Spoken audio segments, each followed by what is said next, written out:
Welcome. Welcome everyone to the 45th edition of the Home Theater Hub. We already got Mr. Fred jumping in the chat. Thank you, Mr. Fred. How are you, sir? So we got Mr. Paul in the house today. Ike's not going to be joining us, but you know we definitely will miss him. Also, want to say thoughts and prayers to everyone that's embracing the hurricane in northern Florida today. So, luckily, I am in South Florida, and the bands are out in the Atlantic Ocean and on the East Coast, or excuse me, on the West Coast of Florida. So, luckily, we're dodging a bullet here, but thoughts and prayers are definitely with everyone that's going to embrace this storm because it's category 4 the last time I looked at it. So it's definitely going to be pushing some sustained winds. Up in my old stomping grounds, Tallahassee, Perry, Perry, Florida. So thoughts and prayers again. Mr. Paul, how you doing, sir? Well, it sounds better than a lot of other people. It sounds like, yeah. I'm. We got rains, but nothing newsworthy. That's for sure. Yeah, Several. yeah. Just Yeah, no. so, So anything new in the going on in the home theater world for you? uh, nothing new in the home theater space really. It's really just kind of that's on pause. I do have plans right now. It hasn't actually been a full thought, but like I said, I want to paint the theater. I want to have to build some stands for some speakers for the new couch that I have and stuff like that. Nothing too major, and do some decor that'll match, the barcade type of, not necessarily the theme of the barcade, but kind of the hey, this space looks put together type of deal. Because you can Right. tell my theater's just a vacant, um, you know, canvas, except for, some sound panels and some furniture. Other than that, there's really nothing. Look, I I didn't. visited there. I I did. thought you did an excellent job. Especially, you hid the speakers behind the couch. Your subwoofers.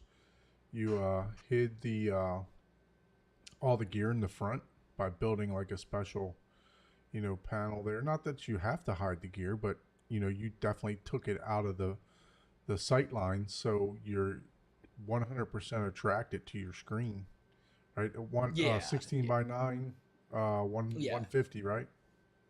Yeah. And I think I'm gonna upgrade to a 165 Oh, nice. just because it's like, yeah, I got the wall space one. Yeah, yeah. And if you So think about upgrading to one of the new Epsons, you get that. yeah, You yeah. get because you're I you're will in the. have to see if that is the case because I know the problem with that is it is around the seven for the newer one or something like that, I Mhm. believe, 7,000. And at that price, I mean, you are touching some of the lower end JVCs or maybe some of the older models. And Mhm. it's like, well, Yeah, so you should be able but to, do a 160. You said 165, right? hmm Yeah, you should be able to do a 165 with 800, an 800 or maybe the NX7. I think the NX7's what 2500 lumens or so. But yeah, that 6050 that you have is what 3000 lumens, I believe. I think Is it's 20.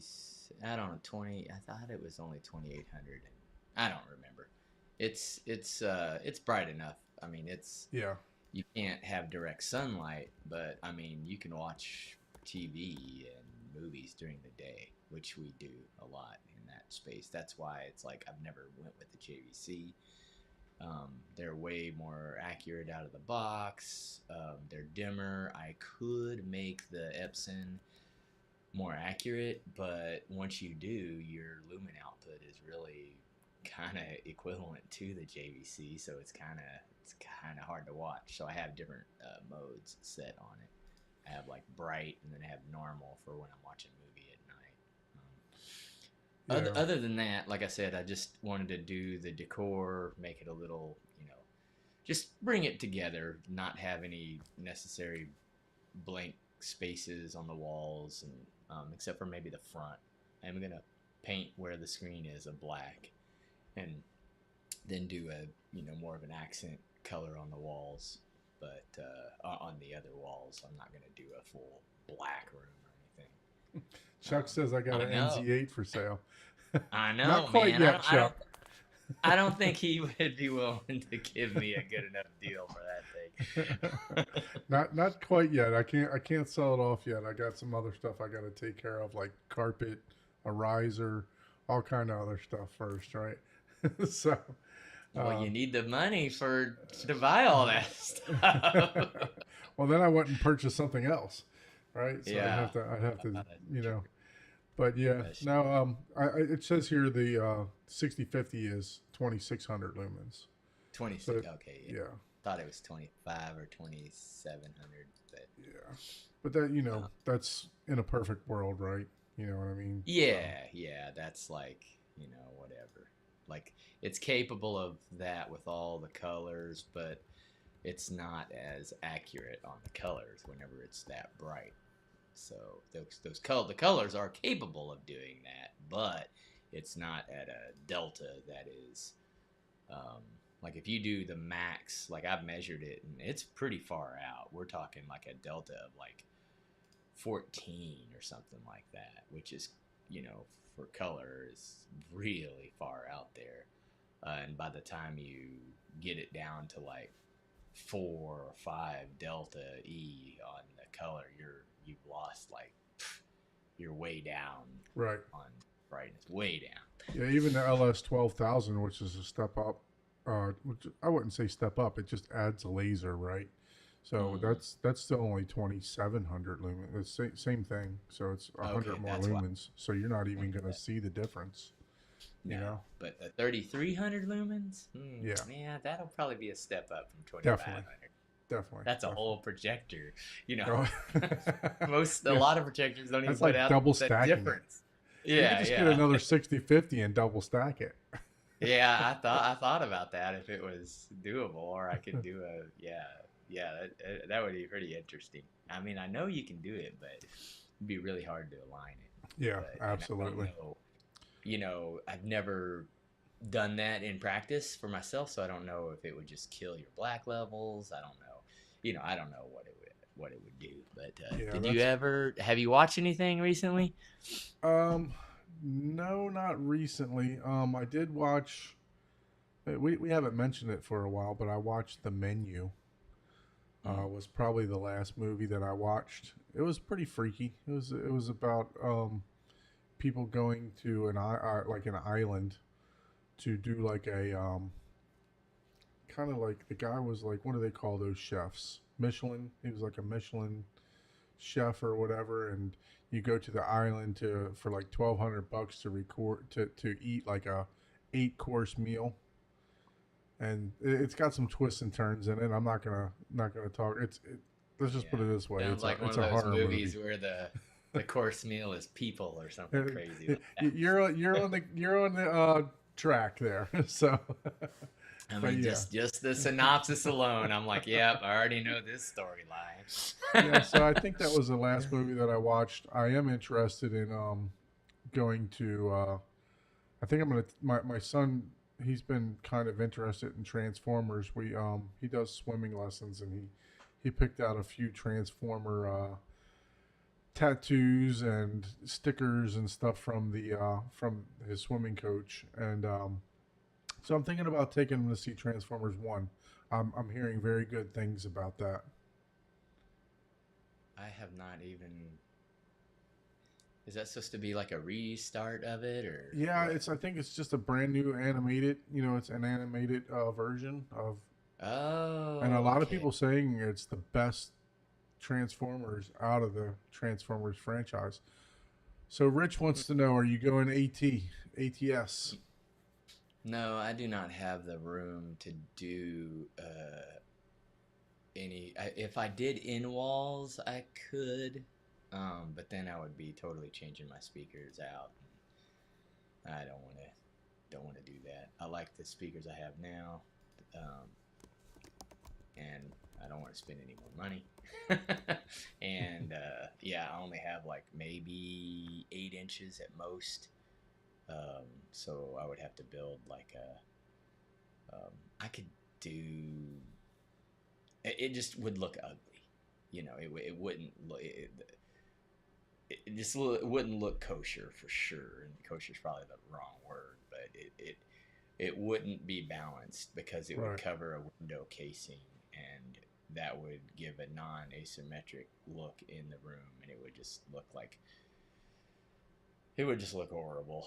Yeah, It I would be think the very only way that you noticeable. could do, because you have the way that your room's set up. So people that aren't familiar, Paul comes through his front door.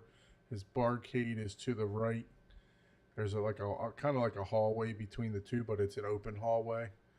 And then you walk into his theater. His kitchen is also to the right, with a wall separating, and then a couch, kind of dividing. And then he's using a front wall off to the left, and it has a doorway to the left also.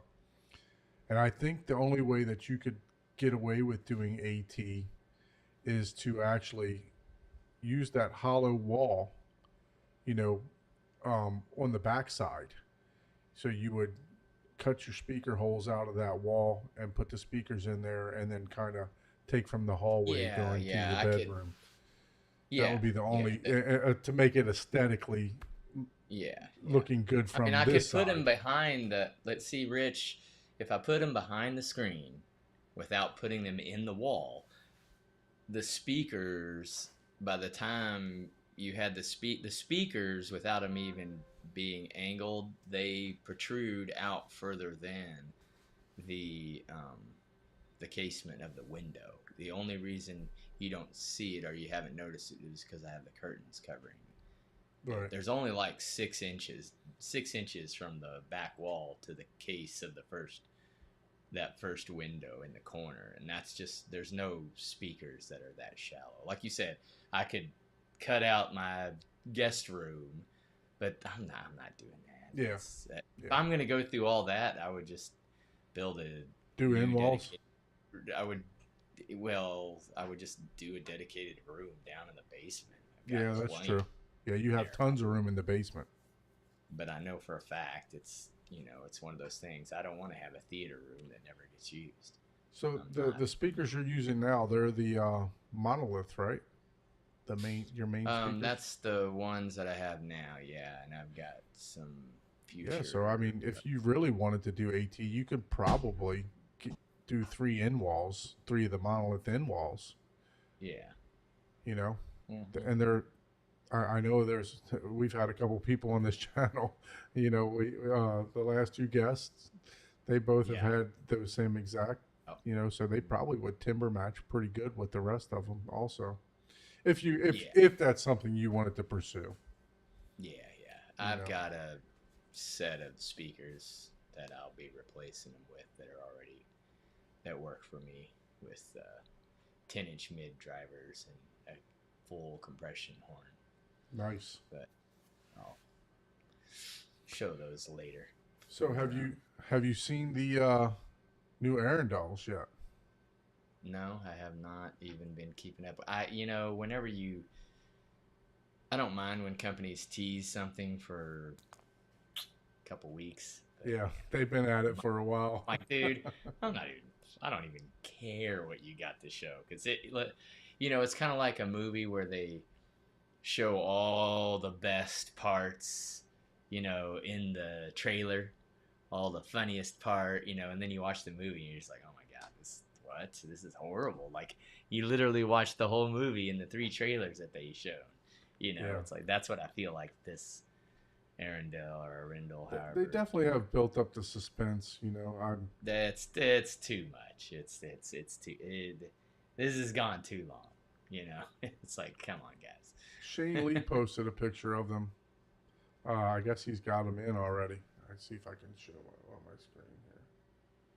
So Yeah, and that's not even like earth shattering. It's like right. okay, like it's a speaker. You got a waveguide built into a speaker grill. Yeah, they do have a pearlescent look to them though. As far as the waveguide is Yeah. concerned. Mm-hmm. Yeah. So, hey, they're a very good sounding speaker. When we Yeah, no, they're. I haven't heard them in one of the shootout, the yeah, the 1723. monitors. Yep. Yeah, the monitors, and yeah, that whenever we were doing blind listening, or whatever, as close as you can, that was one of the top three Yep. speakers that I chose. So. Yeah, I think we had like 8 or 10 on the Lazy Susan, something Mm-hmm. like that. At M Wave. That was the Yeah. that wasn't last year. That was the year previous, right? So, Yeah. Yeah. but yeah, you know, I haven't had a lot of time to watch a lot of stuff.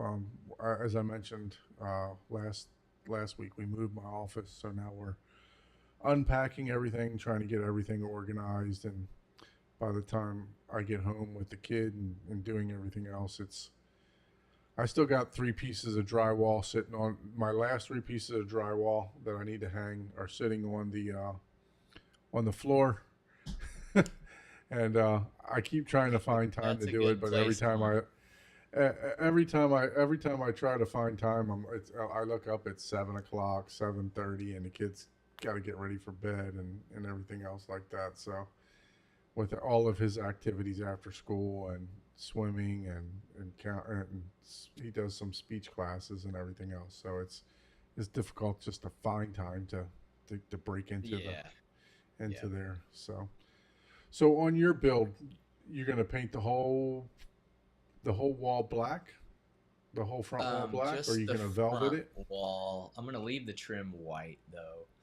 I'm gonna paint the um, wall black. Probably replace some electrical outlets.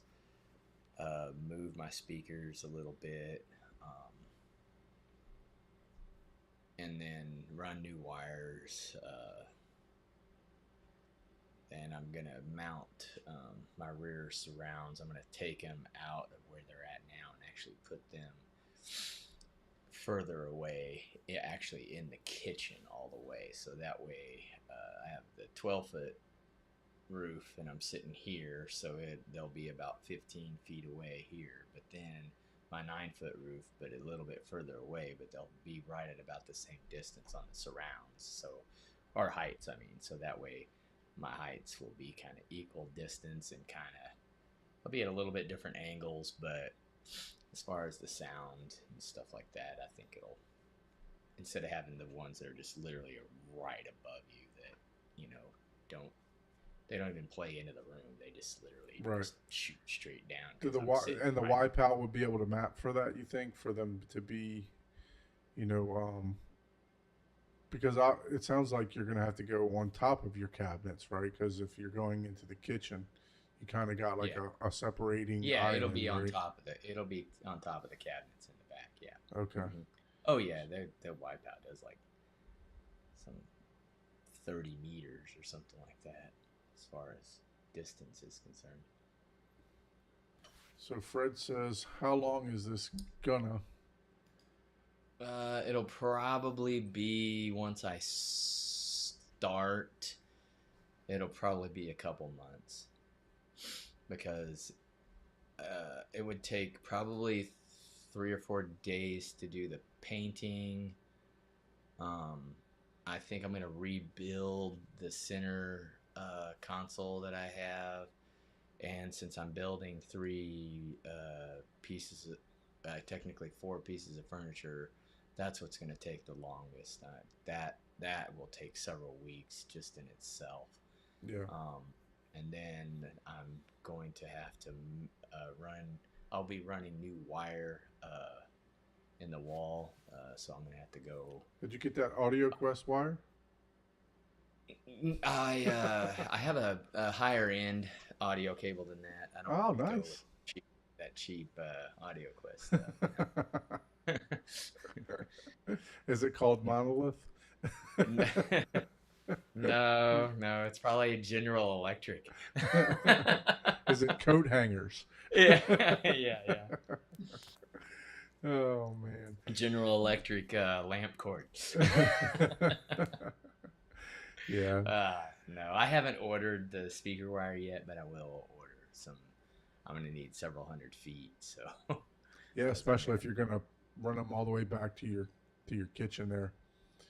Yeah, So that'll to be probably 70 feet by the time it goes up. So I'm gonna up the need 200 walls feet. down, but yeah. Yeah, just for the two rears, and then I'm gonna redo Bed layer. the bed layer, and I'm gonna get a channel to hide the wires in, because right now I just have it. People don't even notice because I've got a little wire, uh, one of those like power cable hiders that you get from like Staples or whatever, but it's the same color as my carpet. Like the And track. the wires are underneath Yeah. there, yeah.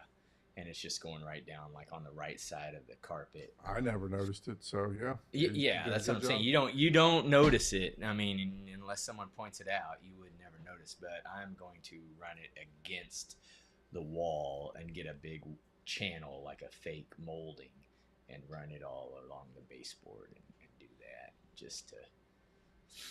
So are you To going like, to do any type of Rich says don't forget to use the tubing. You're one story, right? So you have full access to your attic, right? I mean, you have a basement, but it's a one basically a yeah, one story. yeah, I have full access to. I've been up there.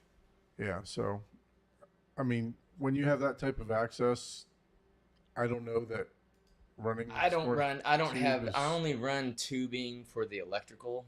That way, if you cut it into the makes wall and meets code. it Yep. it rattles, yeah. Hmm. But I don't need tubing to run new wire because they're all running to this different spots. It's Yeah, just not. you know, if you're doing it like me, I'm between the first floor and the second floor.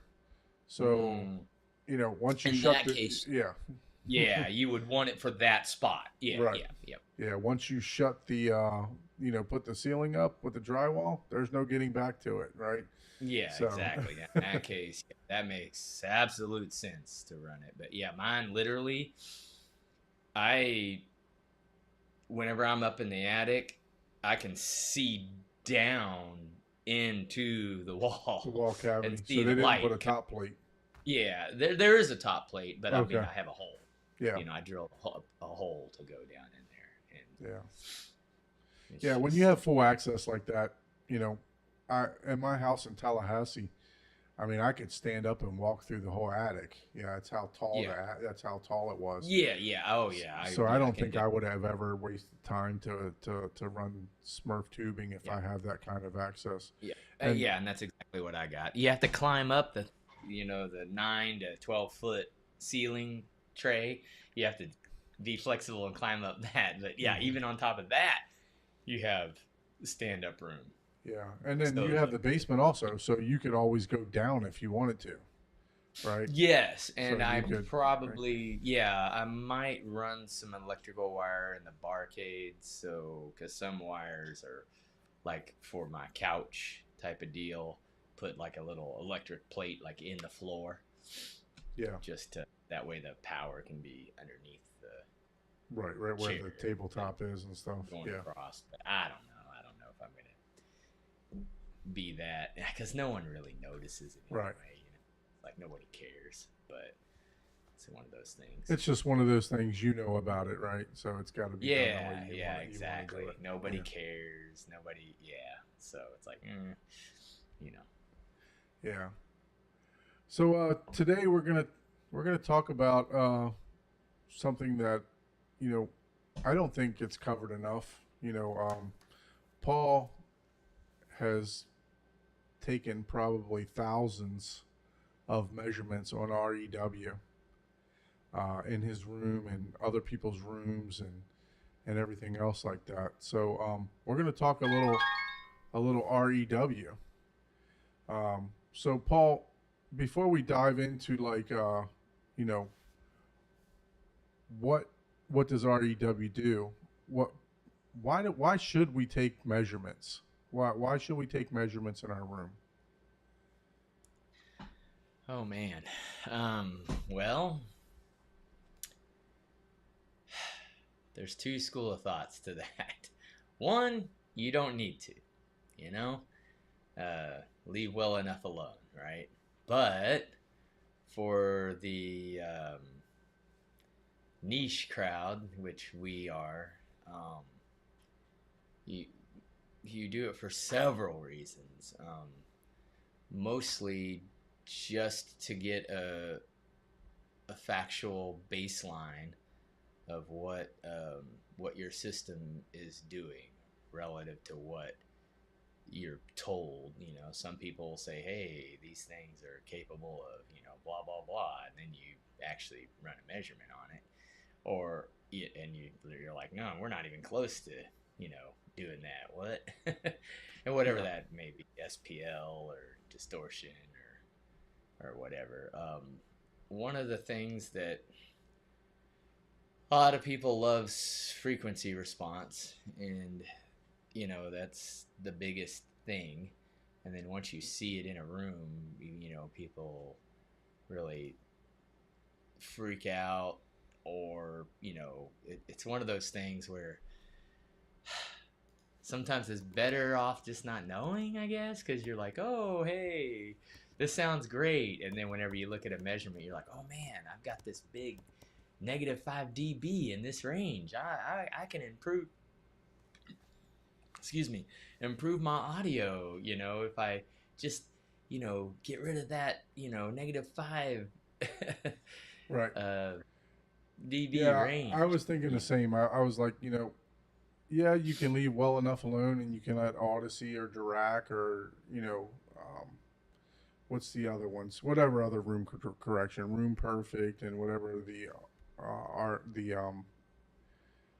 what is the other one that the not the Arcam but the they do? I forgot now. But anyway, we you can let them do the measurements, or you can actually find out if you're sitting in a suck out, right? So you could be thinking, man, this bass is good. And then you actually start taking measurements around the room, and you find out it's 15 dB hotter somewhere else than where you're sitting. Or, even you may have just a frequency suck out, right?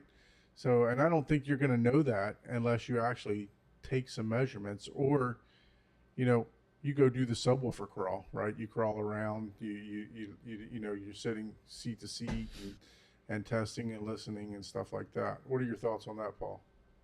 Uh, well, I don't. The subwoofer crawl, as it is a. If I was to do that, I wouldn't do it quite the way. I guess I don't know how they tell people to do it anymore, Right. but it's it's one of those things where without measuring, the problem is most people, especially whenever they get a subwoofer, the first thing that they want to do is hear the subwoofer, right? Because a lot of people, and this is a lot of people will buy like a cheap subwoofer, right? That's their entry, right? And there's people that are like, oh, never do that, you're wasting your money, blah blah blah blah. Well, I argue that, even because even if a subwoofer only goes down to 30 hertz, right? What that allows you to do is to bump up that bass, just the bass, not the high end. So it's kind of like a superficial auto EQ, or curves of equal loudness, because you're bumping up that subwoofer and you're listening to your sound at normal listening volumes, right? Because the thing people tend to forget is, until you get up to, and I forget the exact, I think it's 80 dB, you don't hear the frequency range the same. The bass is much lower, so you literally have to bump up the bass like 5 dB anytime it's below, especially 70 dB, which is pretty loud. Most Right. people aren't listening to even that. So when you do get even a cheap subwoofer, what people do is they turn up that sub. So now you're listening at 60 dB, but your bass is 5 dB hotter. So you hear the difference, and you hear that subwoofer, and you get more of that impact at lower volumes, even on a cheap subwoofer. Okay. But back to the original question. So you buy a cheap subwoofer.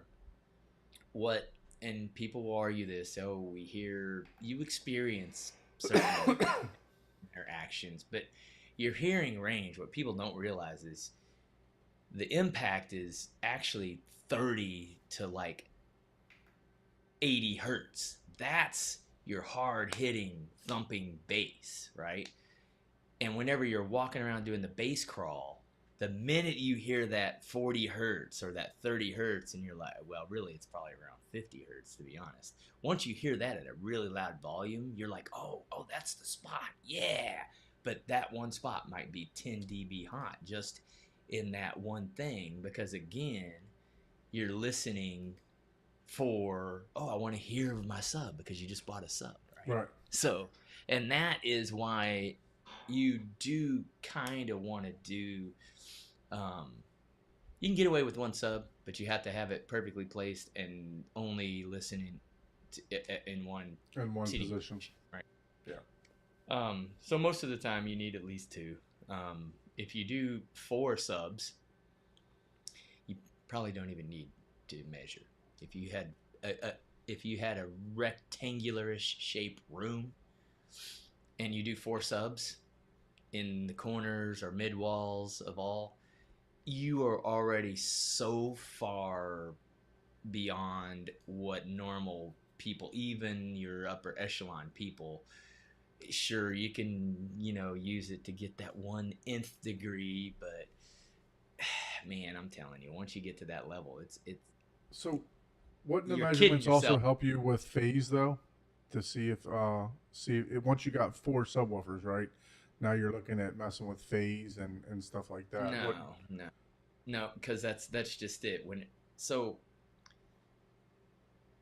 When you phase align, you're phase aligning, that gets more complicated. It's you're aligning it just like you would, man. If you phase align for certain positions, it's not going to be aligned for all positions. But once you do 4 different subs, that takes care of that as well.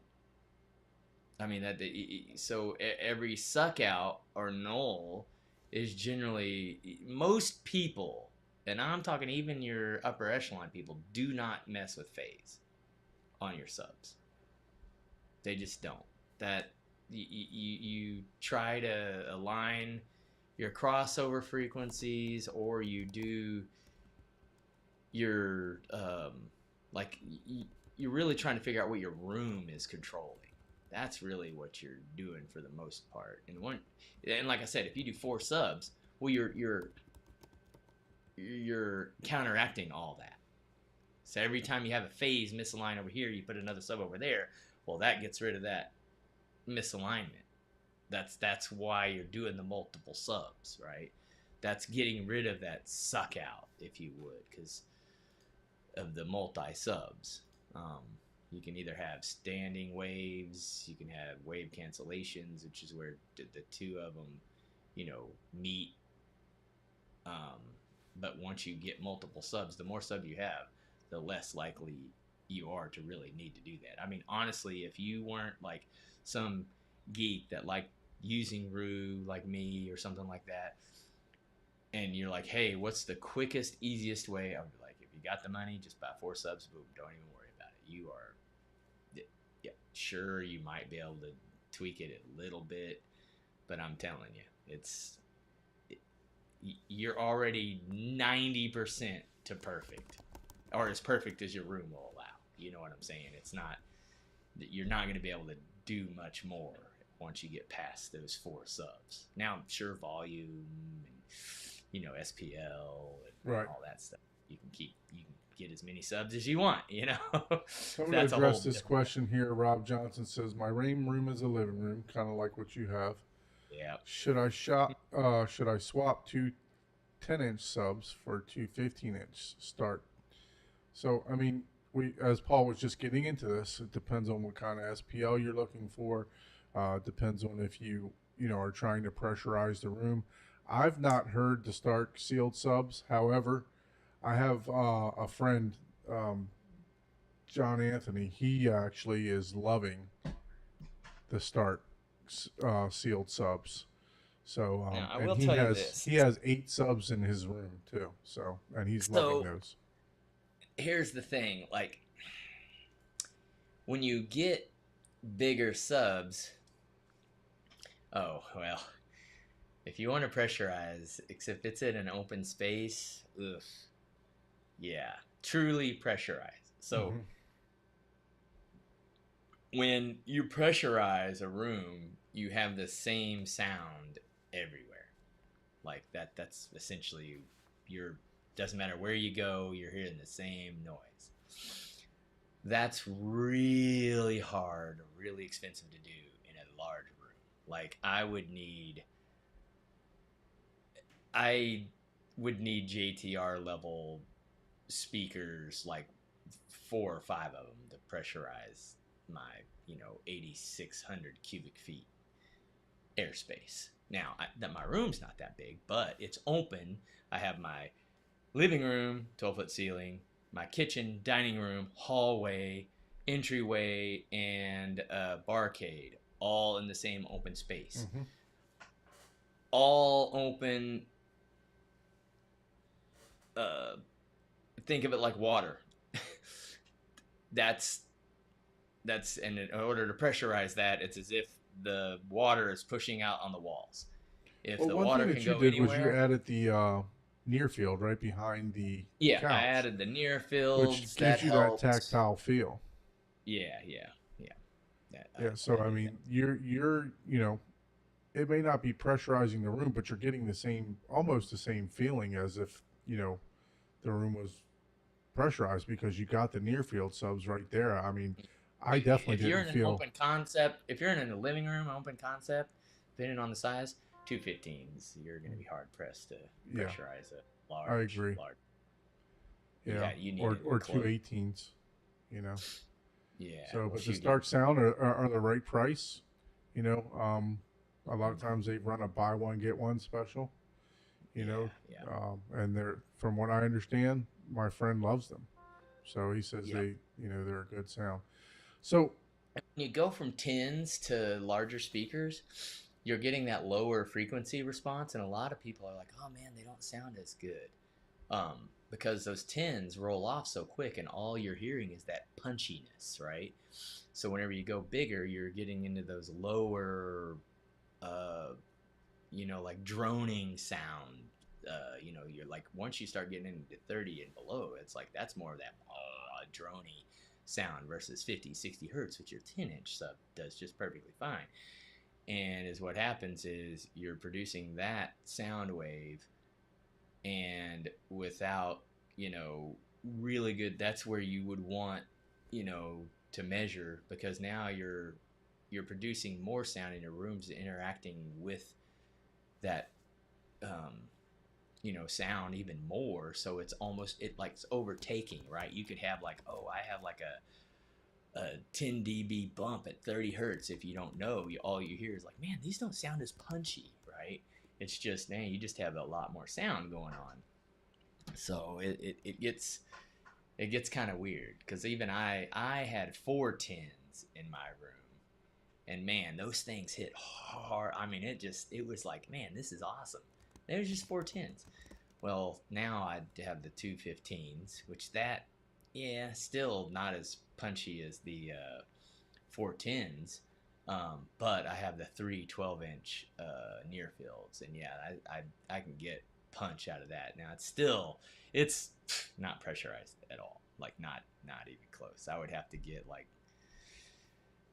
probably 12 15-inch subs right. to do that. Like, or like, a couple, like true 3,000 watt RMS. So Rob's saying maybe I get a third 10. You know, I mean, you could, you know, put them near field, you know, behind whatever you're, or you know, right Yeah, beside whatever and you're I'm sitting always on. and I'm always a big proponent of matchy, just so Hmm. they're all easier to if you're doing something to one of them, it's affecting the actual near field stuff. Yeah, but like you said, for $1,000 a pair for those Stark sounds, I don't think you can go wrong. Yeah. A lot of people have given them good reviews. Now I tell you what I would do. I would look, especially now that the new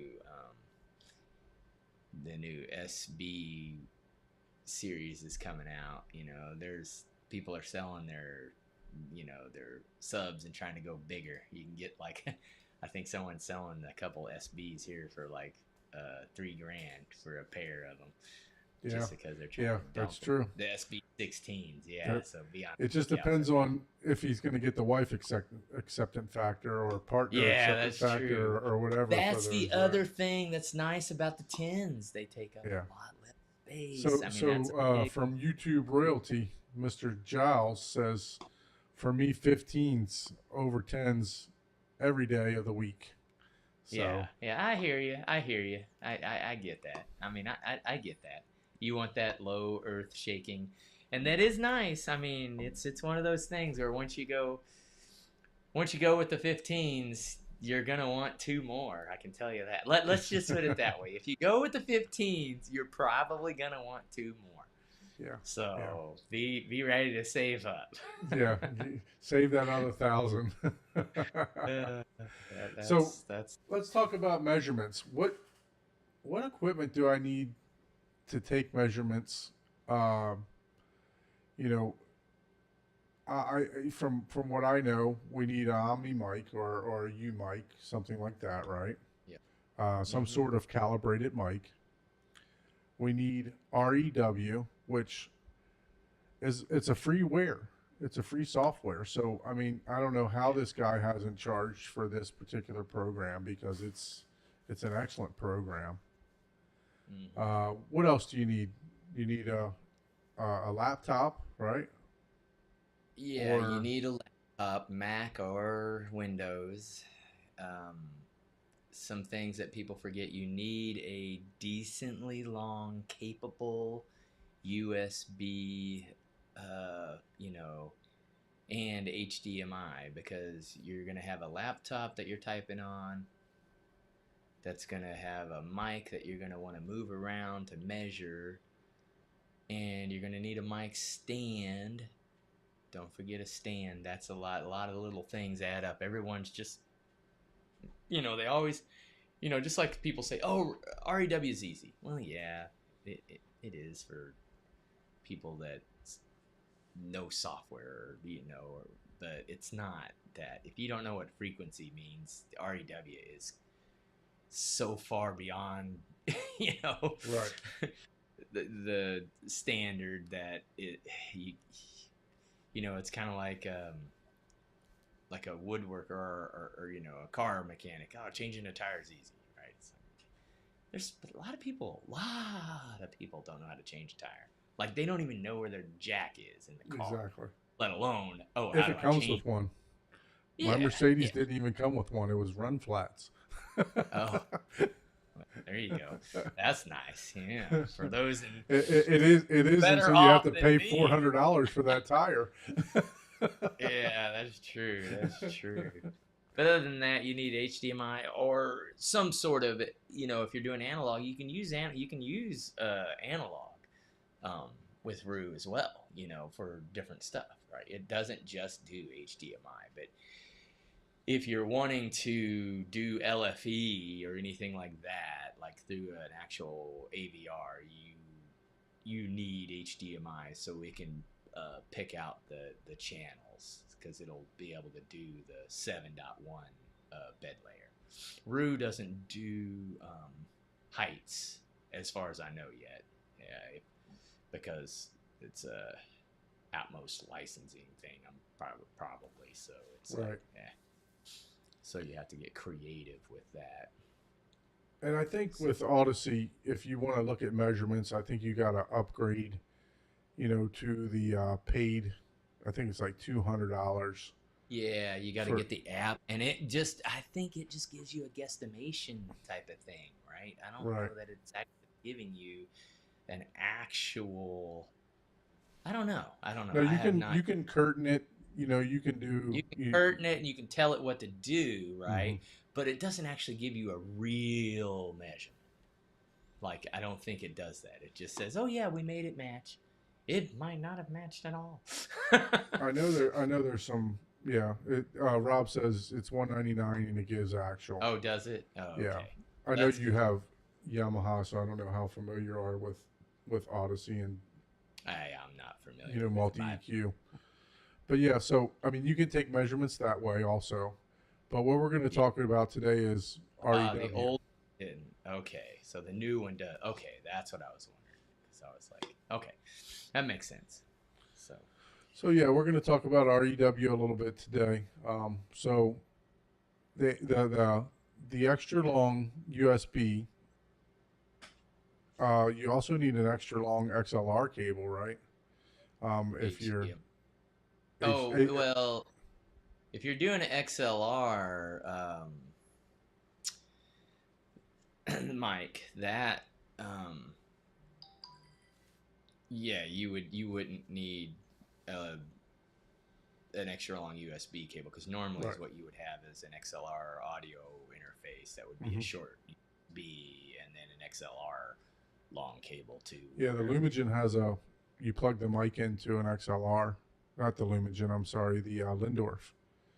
You use an XLR, but yeah, the USB cables for the Omni mic or the what is it, U mic, U mic, and then the HDMI. What is the HDMI hook to? The HDMI hooks to normally your receiver for audio output from the software because it's a Okay, source. So the computer becomes a audio source. okay. So you take the HDMI and you connect it directly to your computer. Yeah, you connect it And to your computer. what if your laptop is one of these new MacBooks that don't have HDMI? You have to buy an adapter for that, right? Yeah, HDMI to basically, yeah, it'll just USB be C. it'll be an HDMI to USB-C Yep. adapter. Yeah. So yeah, if you make sure you check all Yeah. this stuff before. Look, I mean, That's the thing. People say, "Oh, all you need is a $100 mic." It's like, right? well, yeah, and a $40 HDMI to USB-C adapter. If the USB cable that came with your mic still works, because those are super, super, super Temu, AliExpress Hmm. USB cables. And I have had more people say my thing isn't working, and I tell them, get a new USB cable. Boom, it works. Like even mine was defective. I bought a new one. So So I Beefy was like, says damn it. the U mic came with a long USB cable. Yeah, and it So depends on what you consider long, right? right. Like So here's the mine is situation for me. 12, 12 I feet well, long. it's even further for me.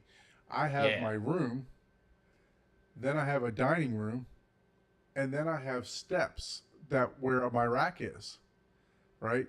So I'm going to yeah. be running a USB extender that I can just literally plug something right into my. I'm gonna have like an outlet just for the USB in the riser that I can just plug another USB in. Space camper. Look at this. All right, never heard of those. Never heard So of those. it's a Boulevard IPA. They have like different 9 inch. Oh, Beefy's bragging about his 9 inch USB cable. Yeah, that is pretty long. I'm definitely not there.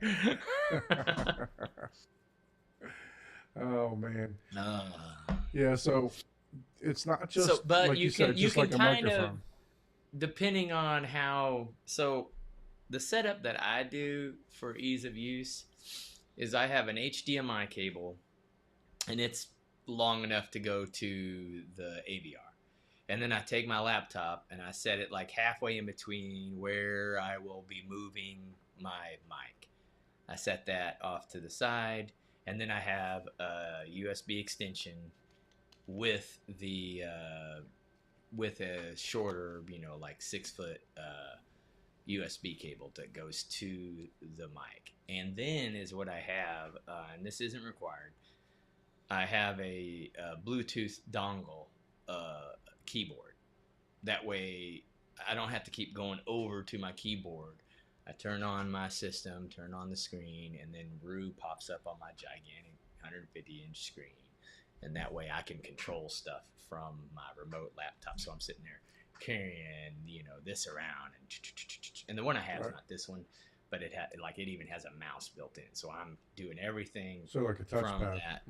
Yeah, from the that Bluetooth keyboard that I have, or wireless keyboard. Definitely don't have, but make it easier. It takes more than $100 mic. Let's put it that way. Right. You gotta have. Yeah. So a lot of people have a lot of this stuff already. So a lot of people may already have an HDMI adapter on their computer, or they might have an HDMI, output already. So. Yeah. So So let's talk about getting it set up, right? Mm-hmm. So you're going to plug the HDMI into your computer, and then you're going to plug the other end into one of your outs that would normally go. It would say go to TV or go to You would plug it into one of your inputs on your AV. One of your inputs. So your computer's acting as the actual receiver. Because it's providing the tone, right? Your Blu-ray, your computer's acting like your Blu-ray player. Right. Okay. Playing the sound. And then the Blu-ray sends all the sound. Your Blu-ray, or let's go with Kaleidoscape, right? Yeah. You can't say or that. Or your Arvolution. You don't have a drink. All right. So your computer is providing the test tones. Mm-hmm. The pink noise, or whatever frequency that you're gonna provide, and then you're putting it into the input of your AVR, and then the U mic is also connected to your computer, right? One end into the U mic or Omni mic, and then it's plugged into your computer also. So it can read the measurements, correct? Yeah, the mic is plugged into your computer. So your computer all the measurement. And then we've got all that hooked up. What are we objectively looking for? Once we do our first, so-called measurement, are you able to take us through a measurement here, Paul? Are you able to share your screen? Try. My computer timed out and bumped off, so let me see if I can rejoin here. Boom. Let's see if I can even. I'm gonna mute at first. Okay. So we're gonna try to pull up Paul's screen here. All right, let's see. Okay, can you hear me? I can hear you. Okay, I don't want to be echoey. So. All right, is that correct? We're not seeing your computer. We're seeing another angle of you. Oh. Oh, I didn't hit screen share. Hold on. I guess I do have to do that.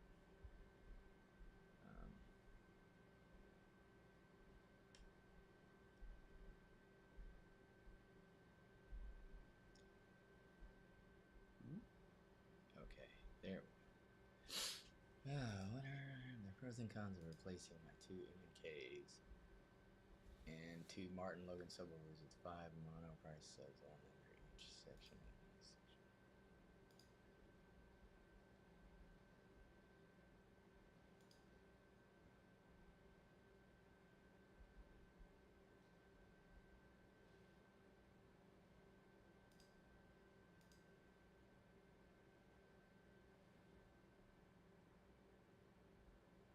still there, Paul? Yeah. Can you hear me? Oh, I was reading some questions here. Sorry. Oh yeah, we'll get to Okay. them in 1 second. Let me try to get you back on the screen here. I don't know what. Yeah, get me back on track. I zoned out. All right. Hopefully this doesn't. Let me move this keyboard here so I can actually see here. So this is REW. I don't know if there's a newer version. This particular version is 5.31.3.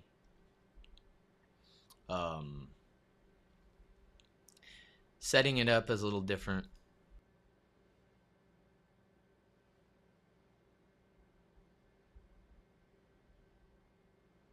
Hey Paul, can you unmute yourself here? You got both of them on mute.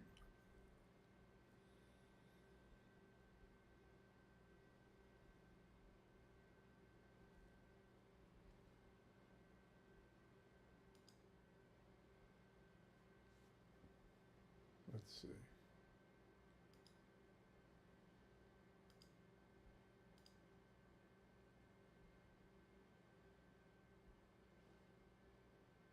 Says guest has muted themselves.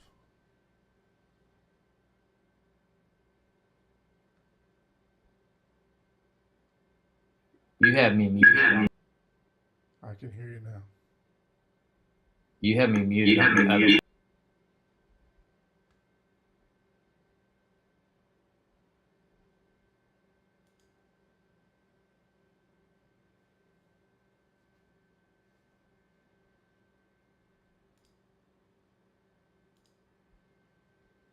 I have two things here that says guest has muted himself. Let me do something here. Let me go back to this. Can you hear me now? Yeah, you're still muted.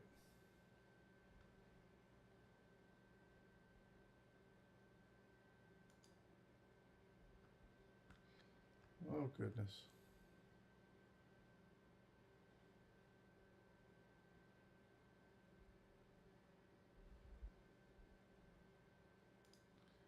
Let's see.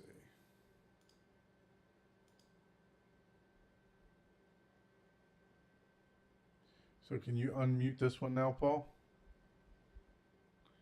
With your, there we go.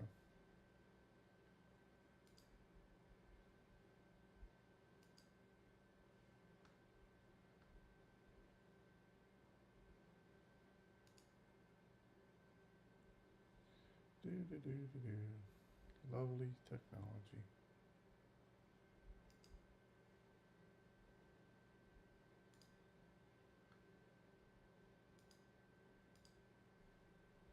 Oh, there you go. There we I'm go. unmuted now. Now we got it. All right.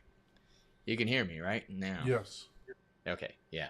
See, what happens is it just shows a mute on my face Right. on the one, but I have a separate mute that's unmuted. But then the other one, yeah, who knows? It got all weird. No problem. So I think you got it worked out now. real world technology, right? I'm pretty sure it's the driver over here, so I apologize, everyone. It gets complicated. I know, with all the different windows, and I only have like 4 windows for him to manage. All right, so we've got our mic set up. Let's address some of these quick questions here. It says from Beefy, since you were reading them prior. Oh, I'm totally. Says I have a real question about near field. I asked Joe and Chana the other night, but they missed the point. Let's see. In my open plan loft condo, I have a massive volume of space that's impossible to pressurize with traditional subs, at least without pissing off the neighbors. My unit is built directly on concrete slabs, so I don't need to worry about vibration traveling through the floor. Monoprice has a line of thin subwoofers that can be placed under a couch. What are the pros and cons of replacing my 2 M&Ks and 2 Martin Logan subwoofers with 5 monolith price? Monoprice subs, 1 under each section of my sectional sofa, each sub facing up, 8 inches under each guest booty.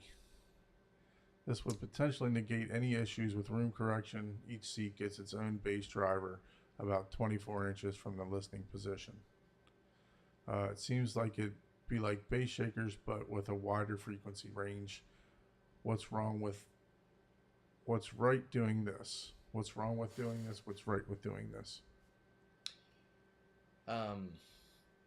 Okay, so one thing you have to keep in mind, unless you are sitting literally on top of the driver, and in this case, people say the rule of thumb is no further, your physical back cannot be further away than the diameter of the driver in order to get the energy that the driver produces. Okay, as near field as this, you're feeling the air, if you would, coming off of the bass driver. So unless you're literally putting them in the cushion, it would be no different than you just placing them around the room, anywhere. One thing you have to keep in mind, no matter how close you get to a subwoofer, it is, and again, the reason you need subwoofers, right? So a lot of people will say, okay, I have 24-inch drivers in my mains, right?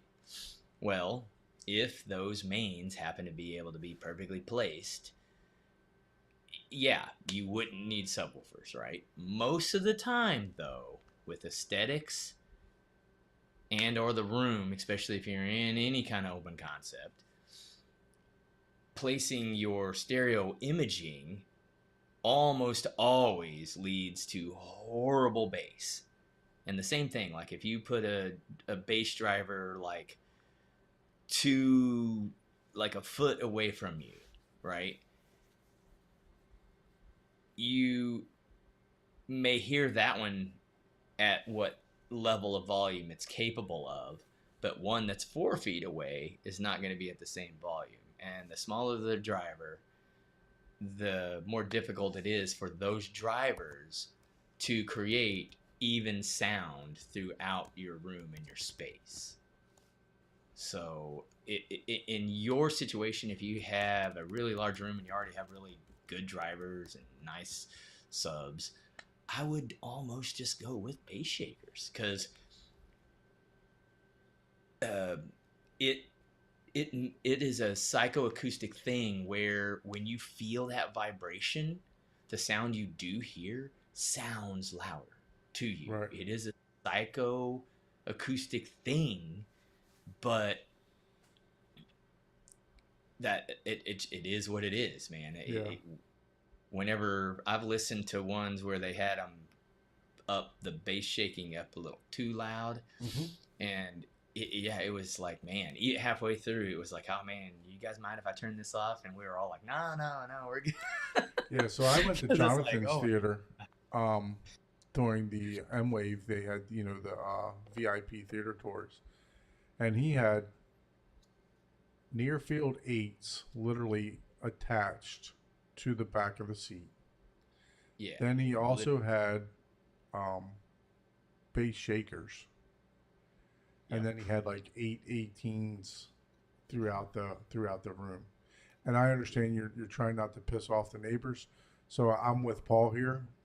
Set up 2 regular subs and go with bass shakers. That would be my thoughts. So is what happens is whenever you have these 8-inch drivers that are not capable of doing as much. I mean, unless these are like $5,000 8-inch drivers, they're not going to be able to produce the same volume as a standard, even semi like $1,000 sub, right, or $500 sub, right? Because what the trade-off is the smaller you go, the more wattage you need to produce the same. I mean, we're talking like you would literally need like, I'm just making up numbers now, like 6,000 watts RMS out of an 8-inch driver to do the same thing that a 500 watt RMS 15 would do. Like you would literally need that much more wattage. So once you start placing these smaller subs that aren't as capable of as one bigger one, what normally, because the idea of multi-subs is you have one over here and one over here, and whatever this does, you have the equal volume all the way across, but you have nulls. Well, this sub over here is filling in those nulls. But if you have an 8-inch, even if they're close, because remember, unless they're literally on top of you, it's no different than if they're just scattered throughout the room. Yes, the closer they are, the more you're going to get that immediate SPL. But if you have one over here and then one over here, this one is going to be half the volume over here, you know, because you've had to move this one so close. If you're not using them for literally just near field, this one is going to be, you know, 6 dB hotter. And then where it has a null, this one's supposed to fill in, but since it's further away from you, oh, well, guess what? Even at its best, it's already 3 or 4 dB lower. So it's not really even, it'll help, but it's not going to fill in like two fully capable subs, you know, that are, you know, filling the room with sound. It may not be pressurizing it, but, you know, you're not dropping SPL like drastically. And 8-inch subs only generally go down to like, gosh, you're talking 40, 50 hertz, which, like I said at the beginning here, like that's kind of the area that people love the kick. I don't know that I would get rid of your mains, I guess, if you were going to use that as a test. I mean, until you tested it, you really wouldn't know for sure, hey, is this a good solution for what I'm doing type of deal? I mean, you could do it and you could be like, dude, those guys are all wrong. This is amazing, you know, because it's just one of those things where what I just mentioned would be what I would look out for, right? You're going to have all these little micro subs all over the place that's going to have a lot harder time producing SPL, because generally the smaller the sub, the harder it is to produce Not SPL. only that, but you got to time align all of them and everything else too, right? I mean, it's a lot. Yeah, I mean, with that many, I don't. Yeah. See, whenever you get the 4, in order for that to work, you have to put them in equilateral opposite positions of your room, and this is considering or assuming you have an acoustically complementary room space, aka a standard 8-foot ceiling, you know, maybe 10 foot wide by, you know, 14 feet deep type of deal. So here's the another thing, another suggestion. The time alignment, the time alignment, and a lot of it is not just for like if you still need to do some. Time align them. It's just like you still need. It's just like your butt kickers. You got to time align them too, right? If you got them firing off before the bass hits, or if you got them firing off after the bass hits, it's not going to, you know, feel right. So another brand that I can turn you on to, Beefy, is Ike and I both have the same idea. The SVS in-wall, what are they, 9-inch? The SVS in-wall 9-inch, they're an enclosed box too, right? So that's what we thought about for near field. They're duals, right? Yeah, they're duals. Yep. Yeah, and put those in your. Yeah, honestly, if you're just trying not to, if you like the way your system sounds, but you want to get that bass impact, especially if you're on concrete, I would go bass shakers. Yeah. And I used to be totally against those things in the car audio days, because they were horrible when they first came out. I was like, oh my god, this is just like horrible. Like you could hear. You can definitely overdo it. they didn't work quite the same as they do now, I guess. Yeah. But and literally just make them to where you barely notice them, right? That's the thing that people do. They use them and they're like, oh, let me crank this up. It's just, yeah, you're not gonna like it if you do that. You want to. The only reason you know they're there is because you installed them. That's the idea. And I think Jonathan, I forgot his podcast that him and Ryan do. He's gone over the base shakers and the near fields on one of their. Yeah, go to his channel, Jonathan Von England or Von. Yeah. You know, It go over was to his him. channel. I think Chirpy was on, so it was him and Chirpy was on his channel going over base shakers and near fields and stuff like that. But Yeah, and it's just like anything, right? You buy rear surrounds. You want to hear the damn rear surrounds. You don't want to level match them, right? yeah, I want to hear these damn things. I just paid Yeah, I know, $500 for a right? pair, right? Yeah, that's the first thing people do. It's like, oh, I can't hear my Atmos. Let me turn them up plus 10 dB. It's Right. like, yeah, you hear them, but that is not, Absolutely. that's not the idea. But Well, yeah, hopefully we were able to help you here, Beefy. school of thoughts. But yeah, I mean, honestly, until you tried it, I mean, if you could return them or something like that, then I would. Hence the SVS. They have a great return policy. Yeah, right? well, that's You know, they have a great returns great return policy, so you could always try them if it doesn't do what you're looking for. You know. yeah. Frankly, But my it suggestion depends is if you're trying to keep Yeah. sound away from the neighbors, that you're not pissing the neighbors off. Because look, Right. I lived in an apartment at one time, and I literally had somebody. I literally had somebody come knocking on my door from downstairs, and they're like, "Man, it sounds like you're blowing up the building." And I said, "Look, man," I said, "come sit down," you know. And he sat down. He's like, "Man, it don't sound like nothing like it does downstairs. I mean, it was just reverberating all through the walls and all down the stairs and everything else like that." I said, "See, I don't even have it that loud." He said, "All right." I said, "Look, just let me know. I can always turn it down. Here's my number. Just text me, or whatever. I don't mind." Yeah. So, and then this guy actually started coming up and watching movies. So. Then he was like, "Turn it up."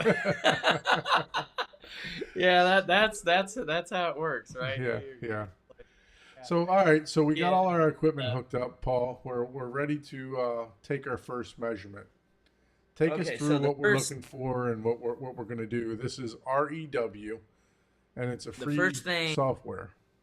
Yeah, the first thing that I do, which you don't have to do, is I run the test tone that's built into the receiver, and I run this SPL meter here, and I level match whatever that test tone is. That way, and how you do that is in your measurement here, like mine. This is defaulted at, some level, but it's always wrong.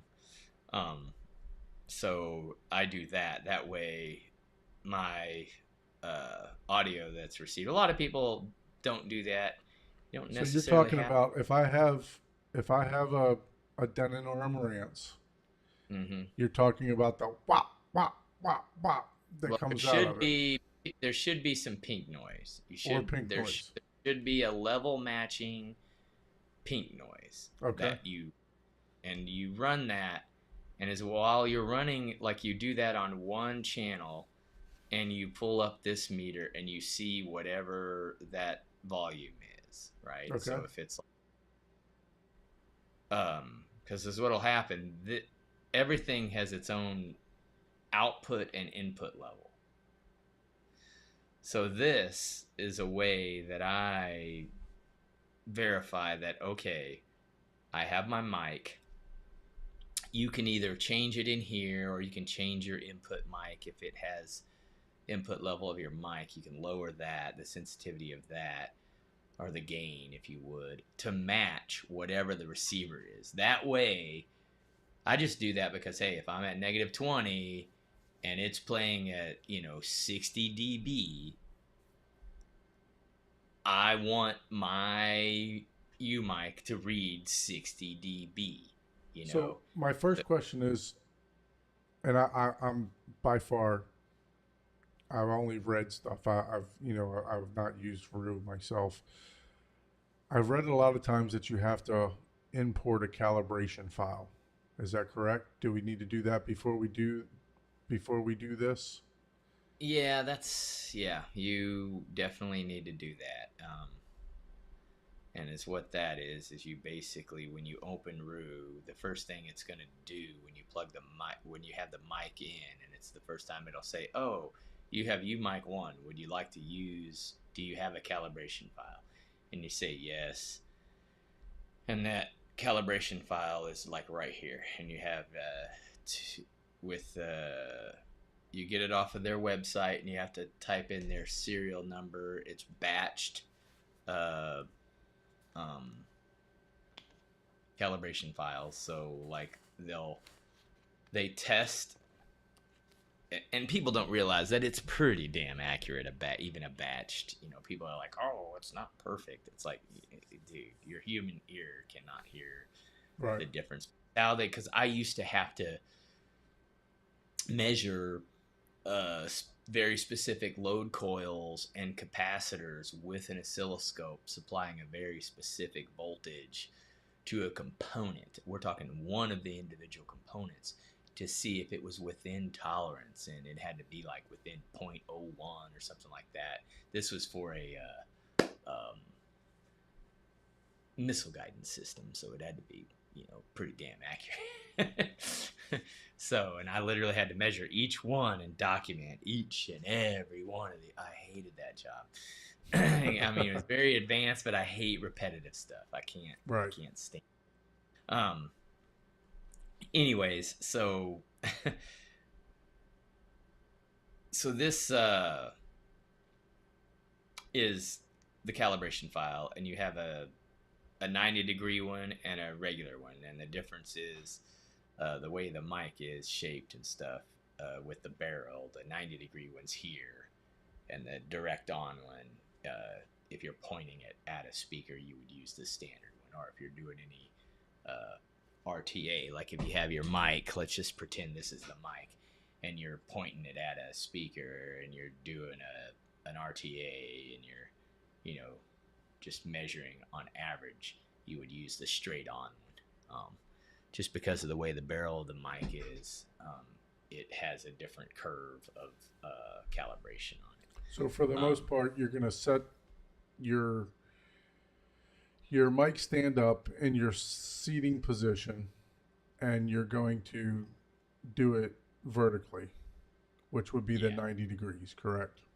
If you're doing single point measurements and you're using a mic stand, straight up, you would use the 90-degree file. So first thing you want to do is check to make sure that you have the proper calibration file. And you said you can pull those from the mic, from the website, right? And then you just download it onto your computer. Yeah, there's a very specific location, and it's always hard to find. I will tell you that. You almost have to Google it, and it'll pull it up. Okay. But it'll be where the mic is, like on their website, and you have to scroll down, and then there's like a calibration file, and you have to input your serial number to get the correct calibration file. And the serial number's on the mic. Omni mic, I think, sends you, or you have to download it as well, but it's very, I think those are individually calibrated. Okay. So yeah, once you do that, you do have to come in here and tell it which audio device. So you're gonna want, once you plug in your into your receiver, it'll show up like the model number of your receiver, or like on when you use the HDMI adapter, it might say HDMI output or something like that, and that's how you'll output to your receiver. Okay. And then if you have a stereo plugged in, you'll have left, right, center, LFE, left surround, right surround, rear, back, left or left back, right back. So you'll have all that show up here, and then there's the loop back. Don't worry, you really don't have to do anything with that. You just leave it alone. That's for more. That's whenever you get into the more advanced stuff like phase alignment, and it is more accurate for time alignment as well if you use XLR. But most people aren't going to do that, to be honest. So you're just using a USB mic, which you're just going to use acoustic time alignment in that case, which is kind of like a best effort, which is set up when you select your measurement. This will say no time alignment at first. I always use acoustic time alignments, and you might have to up this. You can run a test, and it'll oh man, that's in the way. It'll Can you hide that thing that says? I don't remember. Yeah, Oh, that one. Can you just press hide? Yep. There we go. There's a hide button there. And then this right here, I always recommend leaving that on. You'll get a chirp before and after every measurement. You'll get a choop, choop. So go back to that drop down again. What's the difference in the choices? Well, no timing is obvious. Use loop back as timing. That means you would have an XLR, and you would have a reference output in, like you would have a loop back in your own system. So you would have one channel going into itself, right? And what it does is it says, okay, whatever that delay is, maybe it's like 0.01 milliseconds or something like that. It's like, okay, that's my reference. Compared to when and it's actually probably more than that. It's probably like 10 milliseconds or something like that, going through all your USB and all that stuff, and it'll loop back, and it'll take that and say, okay, that's my 0 point. And it's the only real accurate way to do it. And then it'll have your it'll figure out the difference in your reference speaker and the mic, and say, okay, whatever this took versus the loop back, that's your how far you are away, and it's like a more exact, true time alignment. No one does that, to be honest. Most people don't do that, but that's the only way that you're really going to get real accurate timing references. But again, you don't have to be exact in this stuff. Everyone thinks you do, but it's like you can get everything absolutely perfect and then go, oh, now everything's off. As opposed to perfect. Right. So and that's just the kind of the same thing. Use loop back as cal and timing reference. This is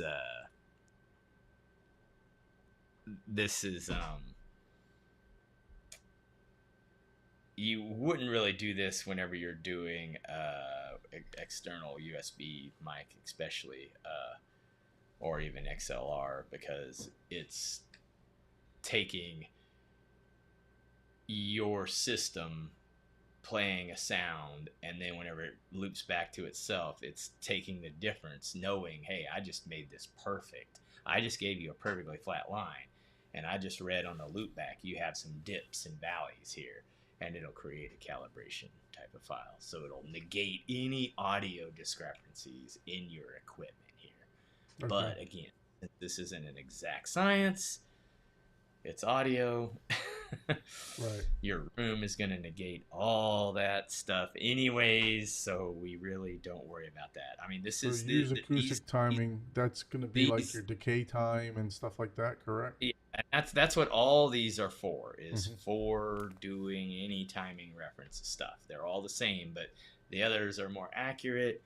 You would only be doing that if you're, designing an actual theater where you're going to have the $700 audio SoundForge like audio program to do Right. all this stuff in that anyway. So you wouldn't be using REW.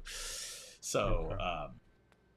I have a feeling this is like a experience testing, and a lot of this stuff probably gets put into some of this more expensive softwares. Um, but what a lot of companies do, they'll have something like this as freeware, and you have a lot of users and a lot of engineers and audio engineers that are hobbyists that may be very technical, and they'll give feedback or say, hey, we want this, or we need this, or hey, this is broken, and then they adopt that into Hmm. a package that may be a completely different software. Um, so acoustic timing reference, which is what most people will be using, is basically you're getting the timing out of one of your speakers, and then it's going to that'll be your reference, and then it'll start to sweep out of whatever speaker you're testing, and then it'll tell you, oh, okay, you're this much further away or closer, just based off of the acoustic delay that's measured from your mic. But again, that's not compensating for any delay. You're assuming that your computer, which it's not true, has a perfect clock and everything is always absolutely perfect, um, which isn't the case. But again, it doesn't really matter. It's close enough, right? So that's what acoustic timing references, and you don't need any other equipment. You just need a USB mic. For these other ones, you need to have XLR. You have to have like an XLR, like a Fosse external DAC type of deal with Okay. mic input. All right. Um, So this is just to check to make sure that the levels match. yep. That way, and you will turn this up or down, and then okay, I'm at 20. It's the same level that the system is outputting, etc. You Okay. don't, unless some people don't even do that. But the problem is, this might be so hot, it might be up at like -5 or at 0 or something, and then like you'll be at -30, and you'll actually be playing like 90 dB or recording 90 dB at what should be 50 dB sound levels. Right.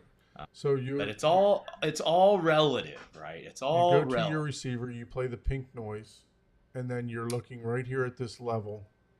Uh, Well, so the level match, the first thing you do, you play the pink noise and you pull up this SPL meter and you okay. read it. Okay, you're done there. Okay, hey, negative I'm at -20. I read this, whatever the SPL is that it should read, which would be whatever Which I is. think the Denon and the Marantz like you to match at 75 dB. You know, that's what winds up being there in the green. Let's call it when you're doing the SPL. Yeah, so It, that's some receivers like mine, you can adjust the volume, right? mm-hmm. Like whenever you play the pink noise, whatever your volume is, that's what the volume of the pink. When you're level matching, not when it's doing its test tone. That's Right. always at like that's why you got to leave the room, because it's like. But whenever you're just level matching, and it's doing the generator, normally the volume will control that. And then, so you just, whatever you do, if you do it at 0, that's fine. Then what you'll do is you'll come here, and then you'll select speaker calibration, because that'll be roughly the same frequency that it does for level matching. And then you'll hit play, and then it'll be sitting there doing a test tone. It'll be just like the noise coming out of your receiver, and then you'll come back to this while it's doing, and you'll sit there and adjust this accordingly. Okay. And it's how you do that is you adjust it here, right? So like I'll be sitting here playing peak noise, and then I'm reading this, right? And then I'll sit there and I'll adjust this until it I get it to where it's like, oh, okay, that's the same volume. So then I'll stop that, and then I'll stop this, and then I will have to come in here separately and adjust this one. They're two separate ones, but it's Okay. that's how you know. And again, you don't have to do that as long as you play a sweep and it's playing at a higher. You don't have to do that. As long as, because like I said, it's all relative. As long as you're a good at least 10 dB above your noise floor. And this little thing, when you do a check level, it'll let you know, right? So, like if I'm really quiet here, I think the mic is picking up, but I don't have the speakers on because I'll get feedback because I'm on. Right. Unless you mute this one. Let's not mess with it. Yeah. So anyway, so then, and that's just what I do. You don't have to do that. But then what you do is you sit there and you tell it.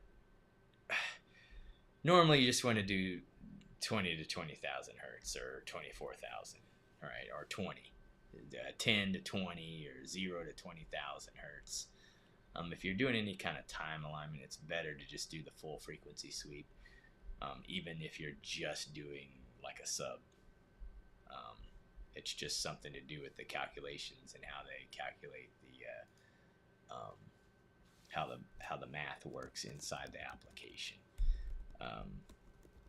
I don't even know how or why it's different, but if you change this to different frequencies, you'll get widely varying timing references. So just generally just 0 to 20,000 or whatever. I don't even know why this is at 22. That's an odd number.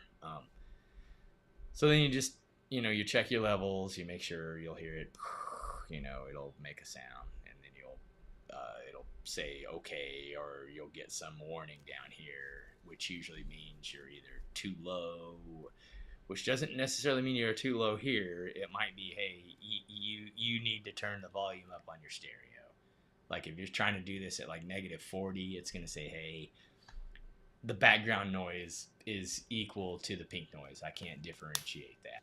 So Okay. I'm not able to give you, and it'll tell you a message here. It'll say, hey, noise floor level too low, or it'll say too high, clipping. It'll let you know when it clips. So you shouldn't just automatically set your AVR processor. You shouldn't automatically just set that to reference. You can, but again, that's where you're definitely going to want to adjust this. Because if you don't adjust this and you're doing it at 0, yeah, you might instantly start get clipping. Okay. And if you do know, you have to, just level match your whatever your input, because it could be your mic gain's too high. It could be, whatever. But here's your, it's kind of like, it's the same question as, what do you do? Turn up the sub volume, or do you turn it up in your AVR? It's all the same. 1.5 dozen, right. So, but you have to eventually have it to where, hey, it's not too hot in overall, or you'll measure clipping. So then you hit measure on the new software. This software is amazing. I love the feature that it does here. You can do sequential channels, and you literally just select it. Like if you have all these things, and whatever order you select them in is the order that it will measure them, and you can say, hey, 1 second delay in between, delay 15 seconds for the start so you can get out of the room. There's some cool, this for people that's done a lot of measurements, I love that feature. It's amazing. So I can do all 7 bed layers just by hitting one button, walk out of the room, and then come back in a couple minutes. So previously on the old version, you were only to do one channel at a time. You had to sit there and do a measurement, change channel, do another measurement, change the channel, do another measurement, and it was like, oh man, this is getting tedious. Right. So that's awesome that they implemented that. Oh yeah, and you can add the notes here, so you can add number, here's the name. Like it'll be, you give it a name, whatever it is, and then it'll add a number to the end. You can add notes, and whenever you do the sequential, it'll add these notes to each one of them. But whenever you do use it as entered, right, it'll enter this name, but it will see how it shows right here what it's will appear as RJBL. So I'd imagine that's the right JBL. Yeah, so this will be left JBL, right? And then you can just have test one, right? And that'll be a note, and the notes will appear down in the bottom. And I'll open up a measurement here, and then it'll do that. You can turn off the right and left if you, or the channel, but I don't know why you would do that. Yeah. But just easier to keep track of. So that's what this button does here, left, right. See how the left and the right disappear? Yep. So that's pretty much all there is to that, right? And then you all right, up at the top you can toggle between sweep and noise. So the sweep is what you're doing the range for, right? It's going to do a frequency range from 0 to 22,000 hertz, right? And then the pink noise, the other one is just straight pink noise. Or can you not change that? This is a sweep, right? So that's what this will do, and that sweep is whatever the starting frequency. That's what this is. This, it's grayed out for me right now. I'm not even sure why, but that's just I'm assuming you could do different noise things, but you don't need that. No, because see, you don't use that here. If you're doing that, that's what the generator is for. Okay. Generator is for your periodic pink noise, your white noise, or your random pink noise, your periodic pink noise, and your full range. You could even say very specific. You could say custom range, right? So this will be, it'll be pink, random pink noise, and you can tell it where to cut, right? And then you can tell it, what filter type, which I forget what these filter types are. No, this is, like I said, this is where you're getting into this super uber, even more stuff than I ever really use. I never use this stuff even. Right. This, I forget. My dad might know what that does off the top of his head, but not me. Most of the time you just do your full range, right? Right. And it'll give you your pink noise, you hit play, and it'll, like I said, the speaker calibration here is what it does level matching wise. And the reason that they do that is so it cuts out your, this is a good reference for cutting out your transition frequency where your room takes control of your sub bass, so it plays above 500 hertz, and then it also is playing below where you get a lot of your reflections in your higher frequencies that might be amplified. So that's why it's a narrow band, and you'll hear this will sound just like what your system is playing. They do that on purpose just because, hey, we're just trying to level match, like kind of in that voice vocal range. Mm-hmm. And we're trying to take out the room and any excessive reverberations from higher frequencies. So that's what you would do, again, to do your level matching that we were talking about earlier. All right. This is where you would do all your playing of your noises, and you can do multi-tones, which you can test for different things, for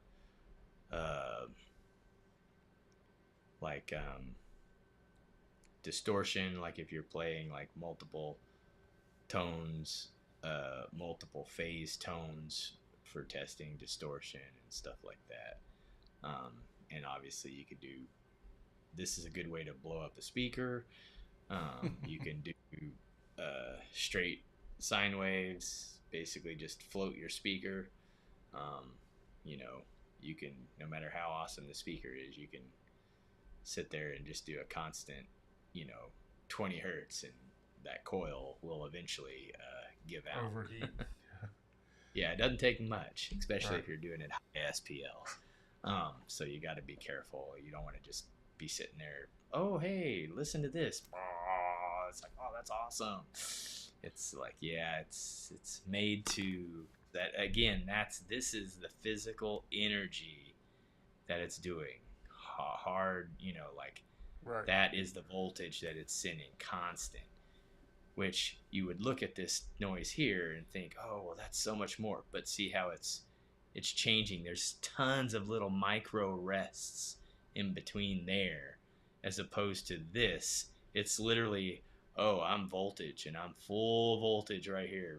Where that other one, yeah, it shows like all those squigglies right here. But again, that's a resting voltage right here. So you're hitting 1,000 more times in this one little, section here, versus this is just a constant tone. Right. And that's, a lot of people don't understand that. It has nothing really to do with the speaker or anything. It's just, that's an electronic thing. It's like you're sending voltage through a wire, and through a magnet. So that's why you got to be careful when you're doing just straight tones, even test tones where you have a test CD or something like that. The old bass CDs, it's like, hey, may damage speakers. Yeah, that's true if it's just a tone. But a lot of those were multi-tones, so it would, turn the voltage off. You have a couple different dips there that it was doing to produce the multiple tones and frequencies, as opposed to just holding one frequency Right. at a specific voltage. So we're ready to measure. You Finally. Yeah. Most people just turn it on and start measuring. Boop. Yeah. Yeah. So we're ready to measure. We chose all our settings. Show things. Now you have to set your AVR. You want to turn off all your EQ. You want to turn off all your, all your like volume compensation or dynamic EQ, because this will measure all that, and if you're trying to compensate for that, it's gonna mess everything up. You know what I'm saying? If you're trying to get rid of a plus 10 dB bump on your bass because you have dynamic EQ on, well, you're negating it 20 dB by the time dynamic EQ is turned off.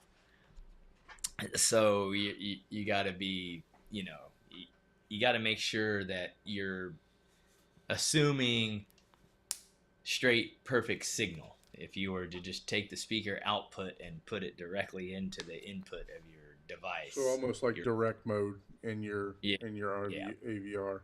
So yeah, but you can't use direct mode per se, because it'll turn it to 2-channel type of deal. You just want to turn off all your, but essentially, you want to turn off all your extra stuff. If you ran all the seat, turn it off.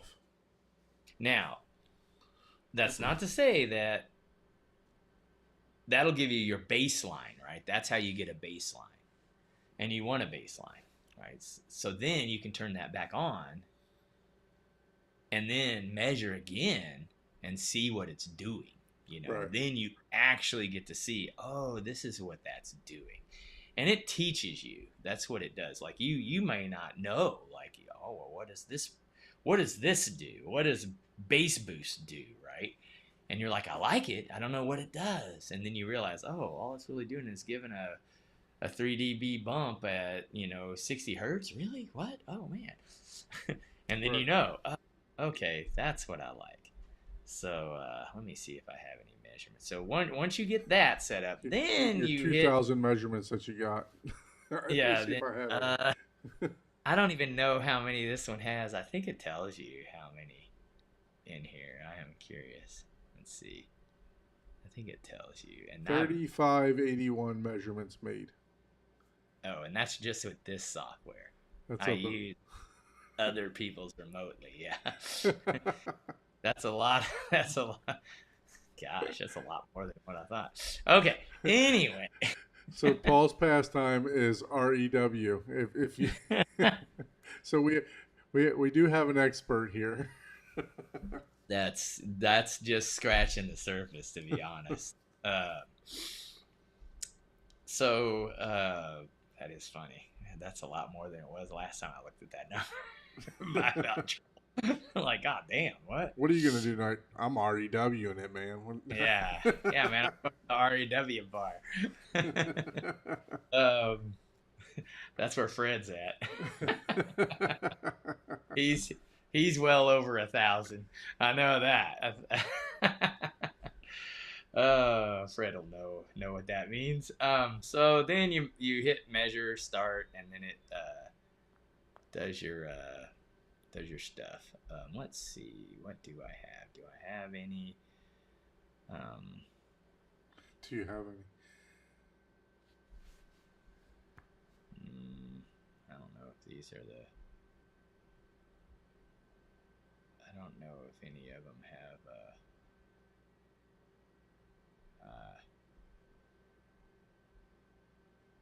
Here we go. Let's see here. Yeah, this'll work. Okay. So then this is what it'll look like, and people will be like, "Oh my God, what? That's horrible!" Blah blah blah blah blah. That is what audio does. Everybody is like, "Oh my God, that is like just crazy! Like, look at all that." But the reality is what people do, especially when they're sharing measurements. I'll go here. Go to action. Smoothing. And you do psychoacoustic or you do variable smoothing. Okay, variable smoothing is really more than sufficient, and is what psychoacoustic is basically what it is exactly what it is. Perceivably, this is what you're hearing. Okay. People are like, "Oh, don't use that. Use 1/12 or 1/6 smoothing at the most, right?" But really, variable smoothing is what I use most of the time, and is what that does is it basically does psychoacoustic smoothing in your everything but your bass region. So it doesn't do any smoothing there. So you get to see what your room is controlling versus, hey, there's really not much you can do about. You can do some EQing on your speakers, but you're not going to be able to get rid of all these little wiggles. That's just, it's not possible unless you're in an anechoic chamber. So then you hit apply smoothing, and then you basically, that's what you're actually listening to, if you would. So, okay. And then you can just do 20 to 20,000 hertz, right? So these are all my speakers right here. All right, so let's talk about the key on the bottom and the key on the left-hand side. So on the left-hand side is the actual SPL of the graph, right? Yes. So that's the actual decibel output. And on the bottom is frequency. Yes. All right. And then I think, let me do something here. Oops. Let me change something. View. Show. Trace. I don't remember where it's at. There is a way that maybe it's on that main screen.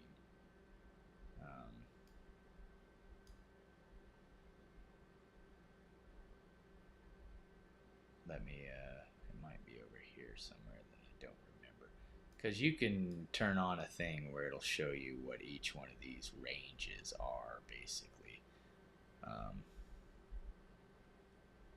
It might be over here.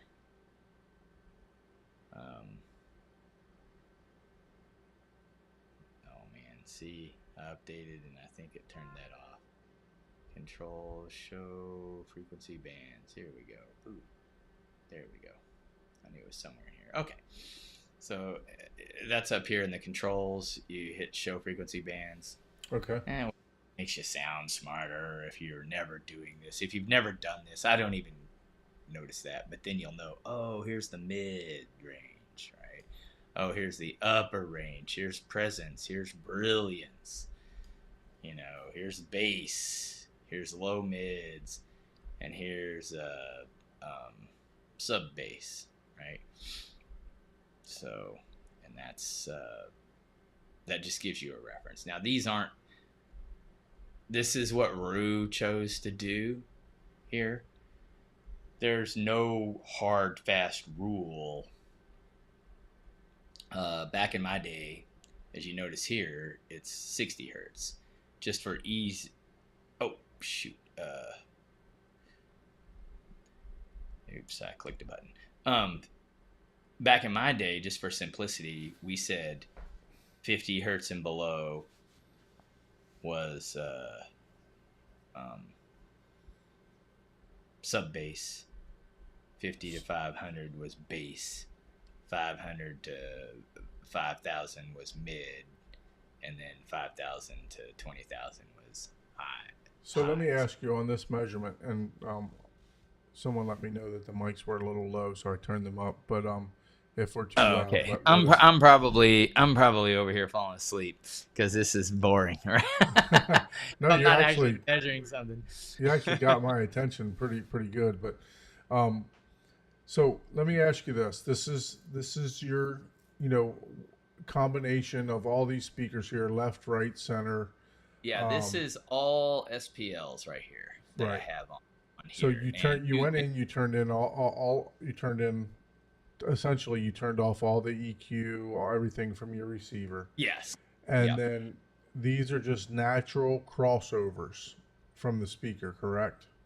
Well, no. I did multiple measurements on here. And that's why I've got a label.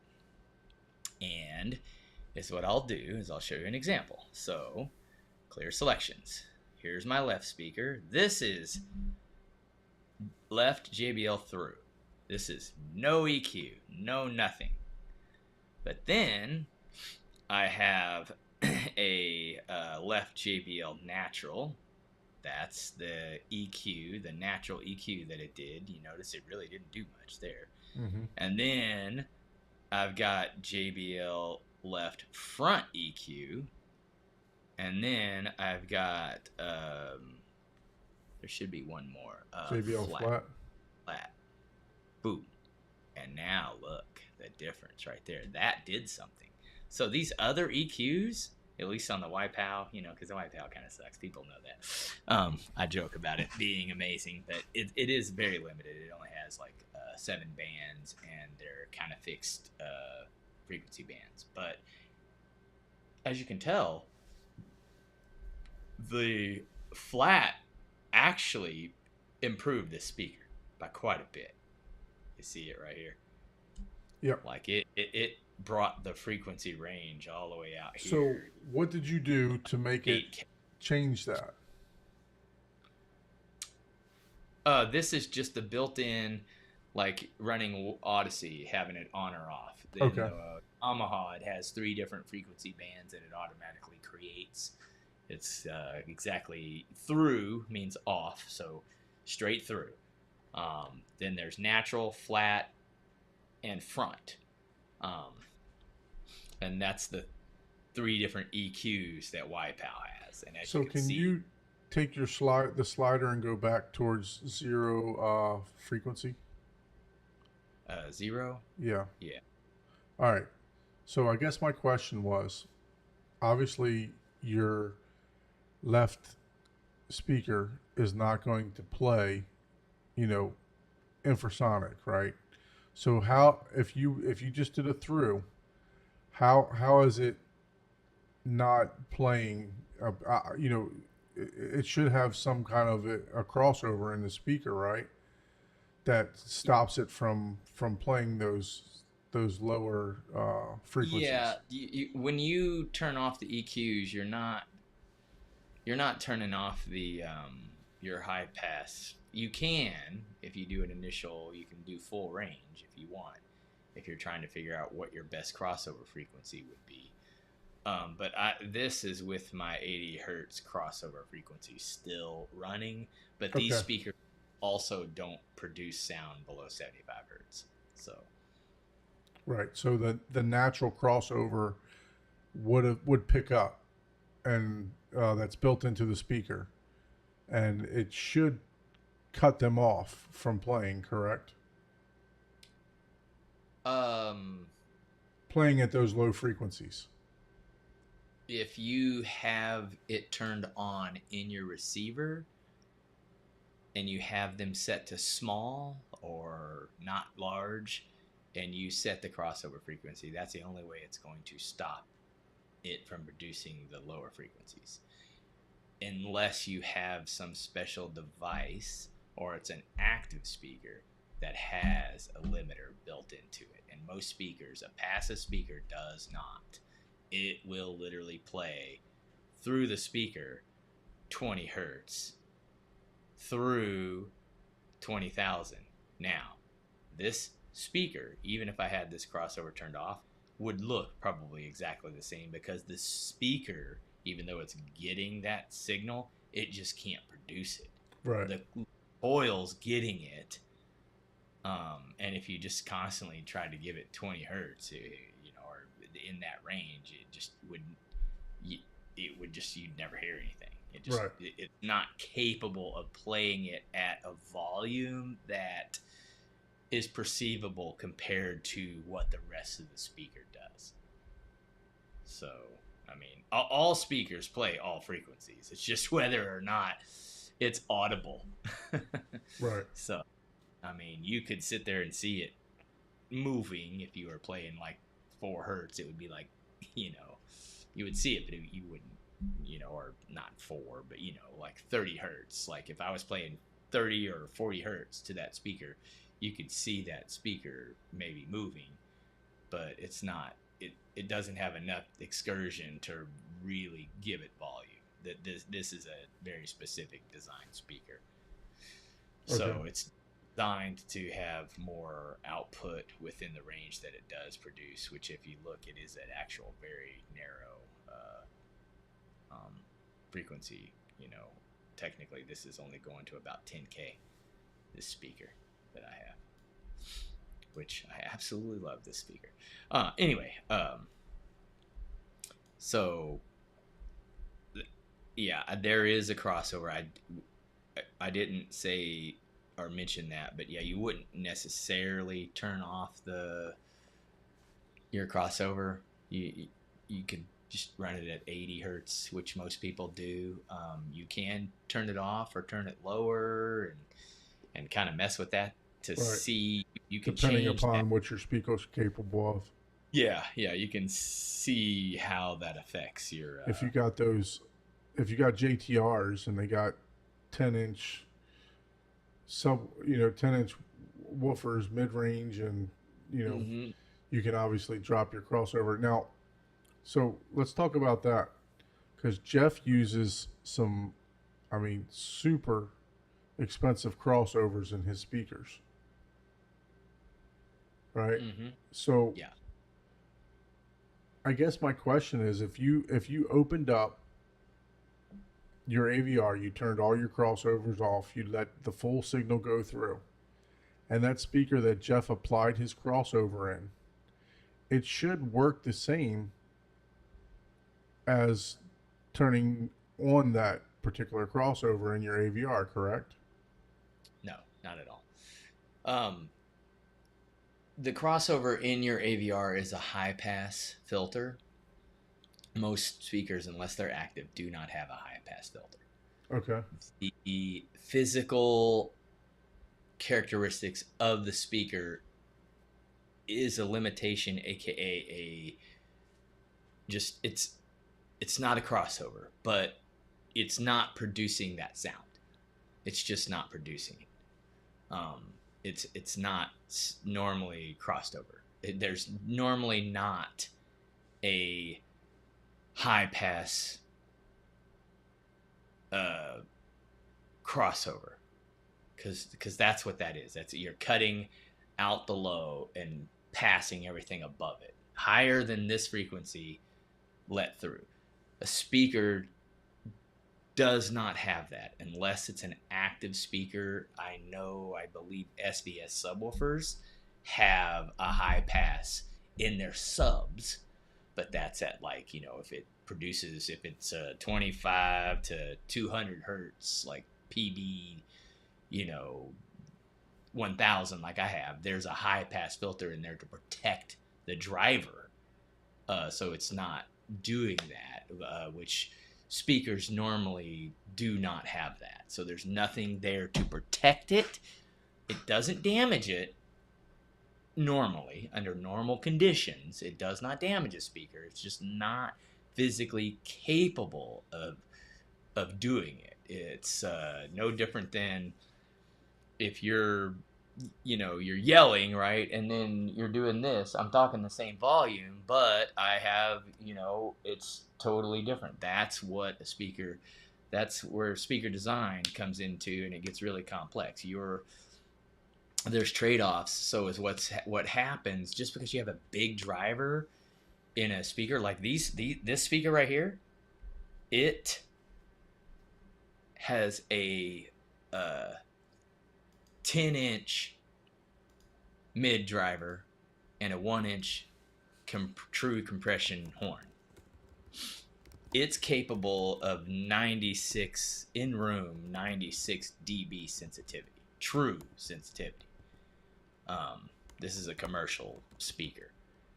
It doesn't produce below 75 hertz by design, because they want the 75 to the 10K to be 96 dB sensitive. That's why. Where if I lowered the sensitivity, change the cabinet a little bit, sure, I might be able to get down to 40 hertz with a 10-inch driver, right? It's a 10-inch driver, and it is not capable of producing below 75 hertz. So Okay. it's all on what you're trying to accomplish with the design of the speaker. So, but this is purpose built that way because people that get this speaker, you're adding subs. And I know you're going to cross over at least 80 hertz, more than likely. So, yeah, it makes sense not to waste your time producing below 75 hertz. You got a little wiggle room just to, let them, cross over, but you're still high pass it in the AVR at 80 hertz. But yeah, no, your speaker normally now. So the crossover in the speaker's just serially designed that's the sub. We're talking the sub only. Okay. Now, yes, the mid range, yes, it has a high pass in it, so it definitely does. Okay. So it's playing everything above, like, let's just say 200 hertz or whatever it has, but it's also playing all the way up to 2000 hertz or right. 20,000. Yeah, that's what I was getting at with the speaker. It doesn't produce. The mids do not produce at any volume. Some of them will have low and high pass filters, but the more crossover function you built into something, the more delay you're adding, the more you can get some combing. You can get some weird anomalies. But, if you, have again, like a JTR speaker, it has a very expensive crossover in it. So they're accounting for all of these anomalies that are happening. Right. That's. Yeah. So when you got a three-way speaker, there's essentially three types of crossovers in there: the high pass, the low pass, and then one for the mid-range, correct? Yep. And yes, exactly. And that's what I tell people, the quick and dirty is the best way to and most accurate is one driver. but that you can't produce any volume necessarily. And people would argue, and I'll be like, no, I'm telling you, headphones, one driver per ear produces the full frequency range at, if you buy a decent pair of headphones, $1,000 or above, perfectly flat, right? That's one driver. There's no crossovers, there's no nothing, right? But now you add, okay, I want two people to hear in a room. Well, you can't just have one speaker produce, all these frequencies, right? Because the driver's not close enough. You're losing, volume as you step away and stuff like that. So that's where you start producing speakers that have different drivers to be dedicated to be able to, hey, I'm going to be dedicated to drive this frequency range. But then once you do that, anytime any two frequencies are reproduced at the same time in a speaker, you get basically a 6 dB bump. So then you have to figure out, okay, well, how do I get rid of that bump? Okay, well, let's do a crossover and, get a speaker that naturally only plays at this frequency and cut it off. It is very, very complicated. Speaker design is very, very complicated. Because you're dealing with physics, electronics, and then also, human perception, which is probably the most difficult of all of the things. All right, so I sidetracked you there. I apologize. Yeah. So we took our measurement. So what are we looking at here? Tell us what we're looking at. So basically, we're just looking at,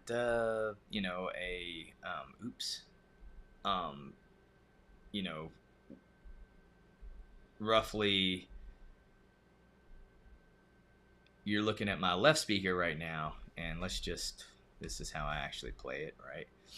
And again, if I just wanted to be, bougie and say, hey, what do I actually hear? I'll just play psychoacoustic, right?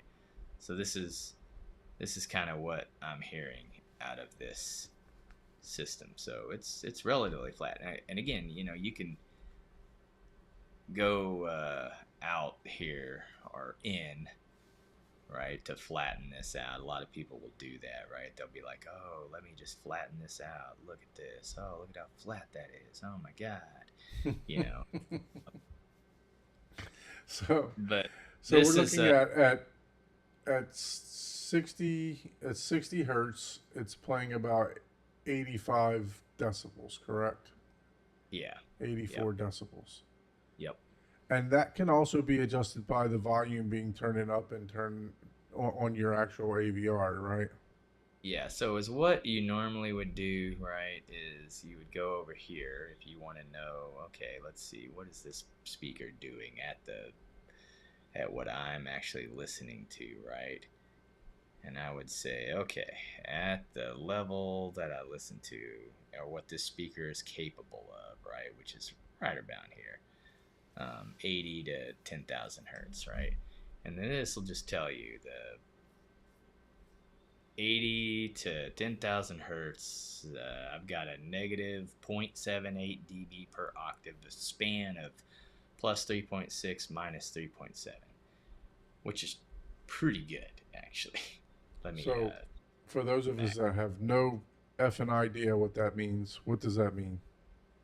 So what that means is every doubling of frequency, I'm going down 0.7 dB in volume, if you would. So I have a downward, as you can see by these red lines. So these red lines, basically, anything within here is like considered like ideal, if you would.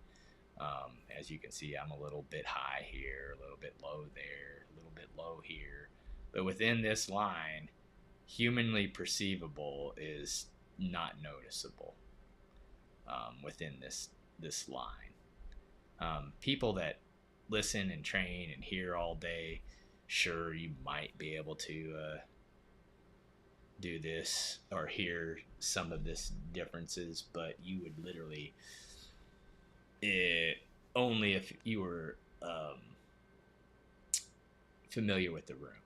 I'll just say that. Okay. And Like, and how did you?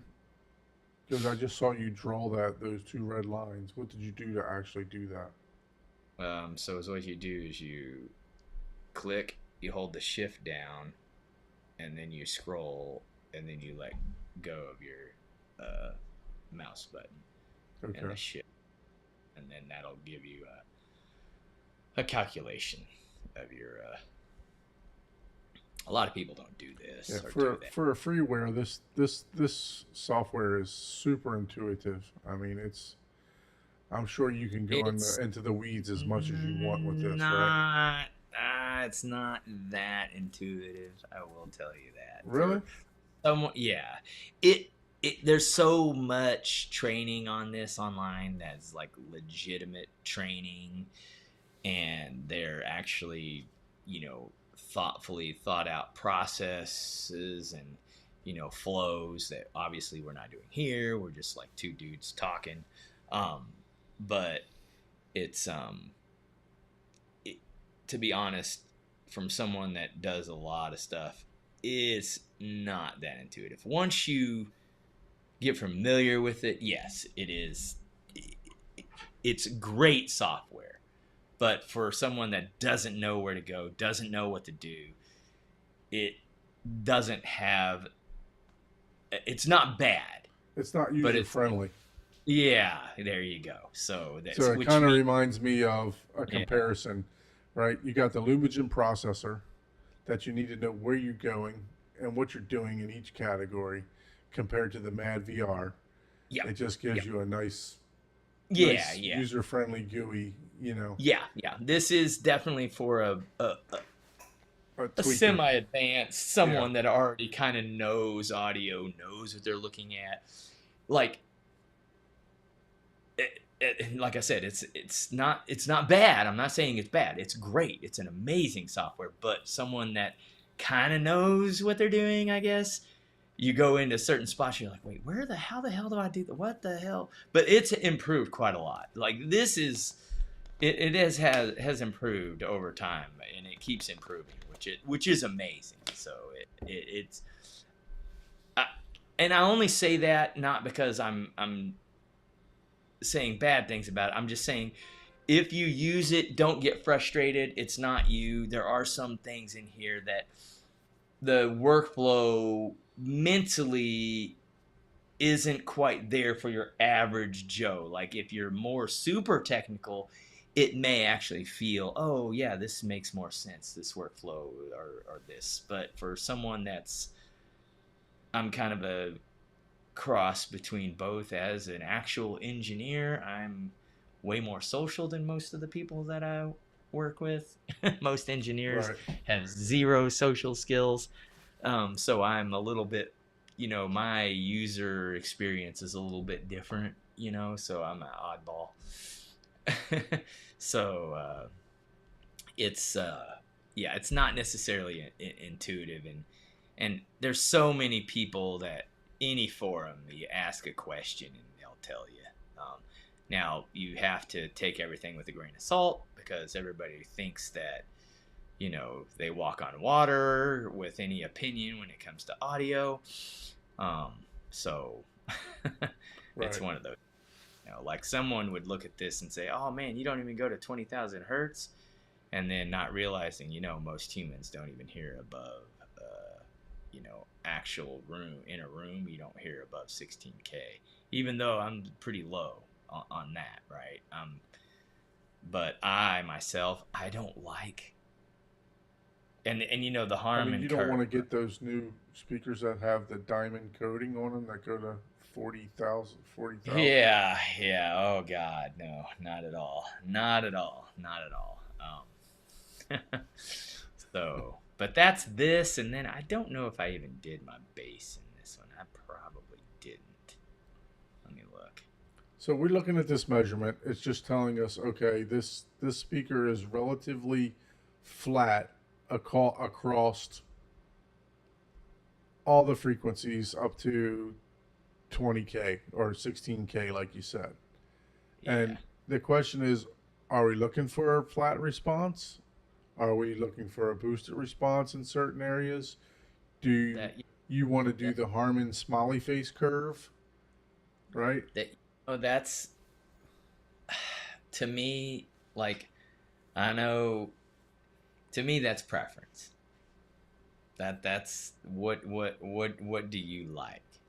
And unless you know what you like or what you don't like, then you don't know what you're trying to target. And that's the thing about this software. It can teach you what you like, right? So, because you'll like, oh, I think that sounds better, and you'll listen to it, and you'll be like, oh man, I'm like plus 10 dB over here at 18K, and that's perfectly fine. There is there's no one-stop shop, no, oh, this is the right way, that's the right way. But if you're like, oh, I have a hard time hearing dialogue, and not just because you listen to Tenet, dude, just because, hey, every Because I movie, have no treatment in my rooms. yeah, yeah, every, if you, oh, gosh damn it, that's a new feature. Double clicking it does something here. Like if you had like a big, like if this mid range was down here, you'd be like, oh, okay, that's why that is. Oh, I wonder if I can EQ that, or you Yeah, might that look was going to be my next question. So, look at the 2K response there, right? I guess at it's just a little bit right before the 2K. You're down about 5 dB compared to the 700. Uh, so what do I do to correct that? Do I go to my AVR? How do I go? Because obviously this isn't like a DSP, right? It's just a measurement, so you can't do the auto corrections in this, right? Yep. So how do I actually correct that? So you can either EQ, but normally, so it depends. If you look up the specs on your speaker, and if my crossover is right at 2K, don't touch it. It's just part of the speaker. It's Okay. that's what it's going to sound like. uh, if you take multiple measurements in the room in different locations, so this is just point sourced measurement here. Oh, I'm on the through one. So I should be on the flat one. If you measure it in different spots, you may just have like a suck out in your room or something. For lower ends, for higher ends, generally it's pretty much the same as soon as you pull away from the speaker. It's just the characteristics of the speaker. There's certain things that you can EQ out, right? You can look at it, you can see, oh, okay, yeah, I've got a little bit of a dip here, right? And you can try to go in and EQ that up, right?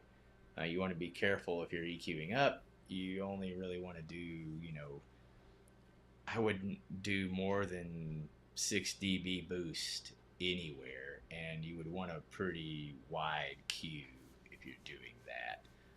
But I don't know that I would actually do that. And if you're doing something like that, you do have to have a speaker that's capable of taking EQ. And that's where a lot of people are like, oh, you need all this overkill. You need a 110 dB sensitive speaker, because in some of those you can, you have more room to boost without it distorting. But if your speaker's already pushing the limit to produce, if you're sitting 20 feet away from a speaker that's 83 dB sensitive, your amp's maxed out, and you're trying to boost a frequency that you have a big wide null in, that means you're boosting that up to where that section is going to be distorting anyways. So Right.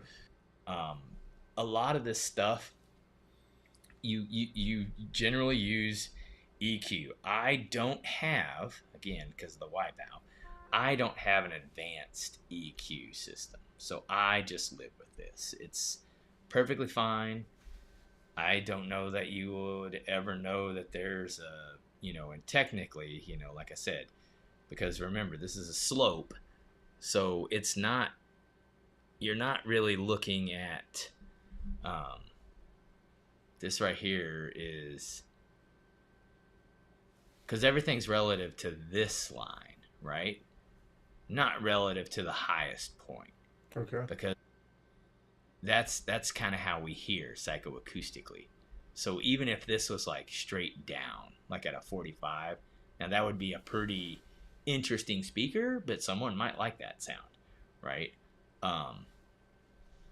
So really, this is only 1, 2, 3, 4. Yeah, it's right at about 4 or 5, like you said, 5 dB down. That's hardly audible. Generally, anything within this line is not audible. Okay. So let's say you had a point. Let's say you had a suck out in your room that, for some reason, at 2K, you know, obviously when you're doing subwoofer measurements, you're going to see a little bit more than this. But let's say you had a 10 dB drop at 2K. Well, you're not generally going to have a suck out anything above the transition frequency. So when you're talking about suck outs and stuff like that, that's only going to be below your transition frequency. Okay. You're not going to have a suck out above the transition frequency. That's just going to be the sound of the speaker. You either toe the speaker in, toe the speaker out, or do EQ. That's pretty much your choice on that, above the transition frequency. And if I needed to apply EQ, I would go into my Denon, my multi-EQ, and I would bump the decibels up on that at that particular frequency, correct? So is what you would do if you had multi-EQ, right, and you wanted to manually adjust it, right?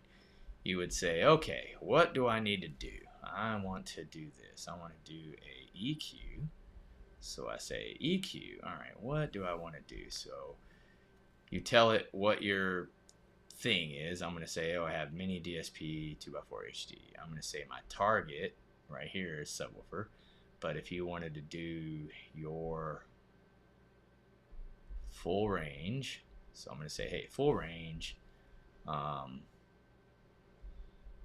low frequency cutoff. I'm going to say this 700. Is detecting your mini DSP on your network, correct? No, you have to tell it. Okay. Normally this will have, it'll have all these. You have to tell it what thing you're doing, or you can just say generic if you're manually doing it. I think there's a generic in here. I thought there was. Pretty sure there was. There's a slider on the right that you can go up and down. Oh, shit. Yeah, see yeah, there it is. You can do generic and tell it how many bands you have and how many EQs and stuff like that. That's super, super advanced. But the mini DSP is what's nice about this is really cool about the software, right?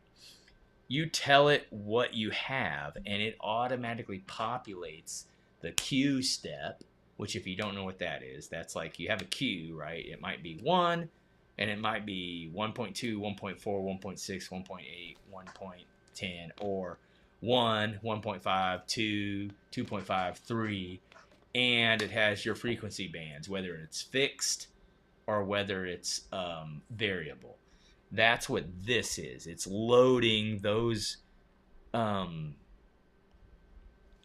options in here. So if I go generic, right, I would have to do configurable PEQ, go to settings, and say, okay, how many filters do I have? I might have 30 EQ bands and frequency range, and then apply the settings, and then it'll tell you, but it doesn't quite do the stepping stuff like that.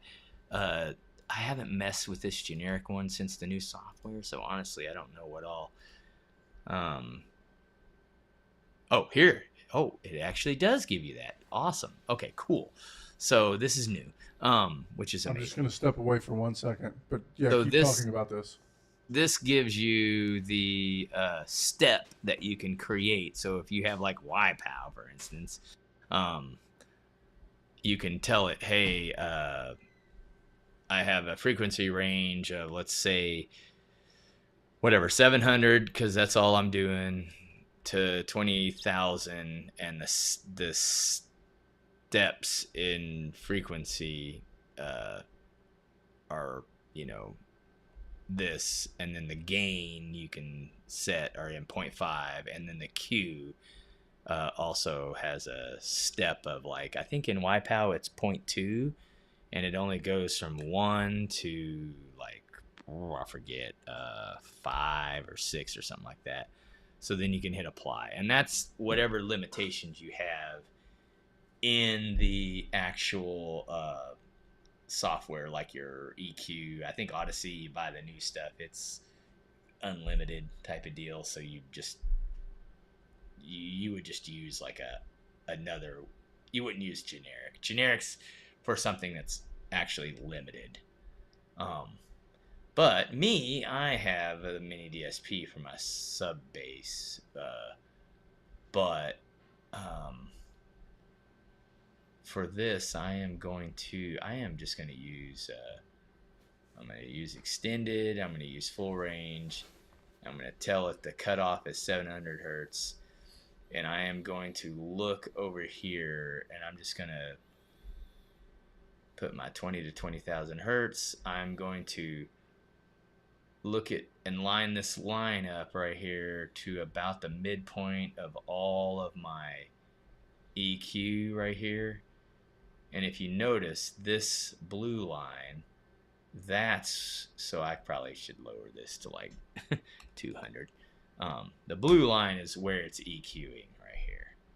So, and you can see right now it's at like 75 hertz. I could probably bump that up. That's just because of the level that I had. And you can see that blue line. That's basically what this EQ is going to try to target. So once you have that set, that's your target. You've given it a slope, a frequency range, and then this blue line is it showing your target. And you can turn the target on and off, but you should leave the target on so you know what you're doing here. So that's how you set what target you want. And then right now, yeah, this thing it's given me, Jesus criminy, a whole bunch of EQs. Well, no, because you typed in 30. Did I type in 30? Let me see. What did I type in? Probably. Oh, I think I just said extended. I didn't know what extended it was. Yeah. So let's just say I had 7. Right. Apply changes. Okay. So then what you do is you can come down here, filter type. This is where you're going to match your filter. So even though I have a target set, I can say, hey, I only want to match filter here to, well, I know my speaker doesn't do anything above 10K, and I'm okay with that natural roll off. So I'm just going to, oh, well, shit. I guess you can't even do that here. Maybe it's 11,000. Let's see here. What am I doing wrong here? Low match response, individual boosts. So you can say, hey, no more than 6 dB overall max boost. Let's say 12. Flatness target. How flat do you want it? Plus or minus. If you're doing like these high frequencies, plus or minus 3 dBs generally people will say 1, but plus or minus 3. Like I said, remember that line that I said, hey, perceivably you're not doing anything you can't really tell reference level plus or minus 3 dB. That's, I mean, even your speakers, like every speaker, like give you measurements of plus or minus 3 dB. I don't know if this is only allowing if it's because of the, oh, I wonder if it's because of my EQ that I set. Um, let's just go to mini DSP because probably easier. 2x4 HD. All right. Now, let's just do 20,000. Well, actually, I just said, let's say 10K. Yeah, I think I had that EQ, how I had it set, I had it limited. So it was like, Yeah. oh, hey, you can't EQ something that your EQ system isn't capable of. So now basically I'm telling this system, hey, try to flatten me out from 200 hertz to 10K, right? So I chose my EQ system, which in my case was the mini DSP. I said full range speaker. I said, hey, low cross cutoff is 200. And as you can see, it added that line here. So like if you were doing 80 hertz, see, it would move it out to here. Okay. And you can leave it at that as well. Because really this is where you're applying your EQs down here. But I generally do, 200, or I set it that way just to kind of give it less to calculate. Here's exactly what it is. Max boosts individual, so each EQ that I have, it'll no more than plus 6 dB.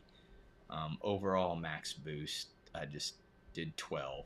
Flatness, I'm going to go ahead and just say, hey, let's just do 3 dB as the target. These are newer options that I haven't messed with. I generally don't allow narrow filters below 200. That gives you some weird, you can get a really flat response, but it's going to sound very dull from my experience. But you can do that if you have some weird anomaly in your bass. But normally I leave that unchecked. And then once you get all that done, you just hit match response, and it creates your EQ system. Now, here's my speaker, here's my target, and then here's the predicted. And most of the time, like 90% of the time, this predicted, if you leave the mic in the same spot, it will be exactly that. So if I had a more capable EQ system, this is what my speaker would look like. Okay. So how do we get that from REW to your AVR or to your if you processor? have, okay, so if you have one of these systems, it's easy. So if it's on this, except for the generic, if it's on this list, it's easy. You go down here and you just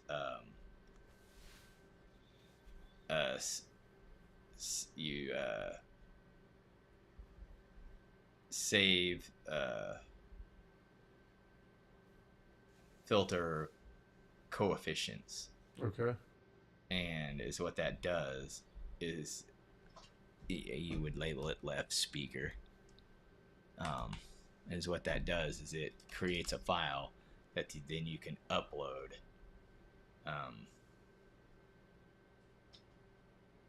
from your PC to, you connect to your device like your mini DSP, and then you just upload that file. Now, would you upload, let's say I had 9 bed layer speakers, would you upload 9 different files? Yes. Or would you do them all at once? You would upload 9 different files generally. You don't have to if they're all relatively the same, but yes, you would upload 9 different files. Okay. Yep. And you can come down here and generate measurement from predicted. So basically, with the speakers that I have, if I compared it, right? If I had a better EQ system, I could go from this to this, which is extremely flat, right? So that would be like, where did I say 200 hertz? So I would go, to my 10K, like, oh, is that my flat? Oh no, I was like, wait, that's the same one. I would basically be, and see, this is my predicted measurement, right? Now, if you notice, It's a lot more horizontal. yeah, it's a lot more horizontal in that case. It's, but now it has an upward slope a little bit, which, again, that's all relative on where you start. The Again, speakers are too all this bright. stuff. Yeah, exactly. Look at how bright that is. Oh my God, it's going. Plus, yeah, I mean, this is relatively as flat as you could ever get a speaker. If I had a better EQ, that's what I like about these speakers. They do take really well to EQ. But as you can tell, it's you're never going to get perfect, but it did get rid of that dip there. Right, the 2000 and the 2000. Yep, but I would need a better EQ system in order to do that. Right.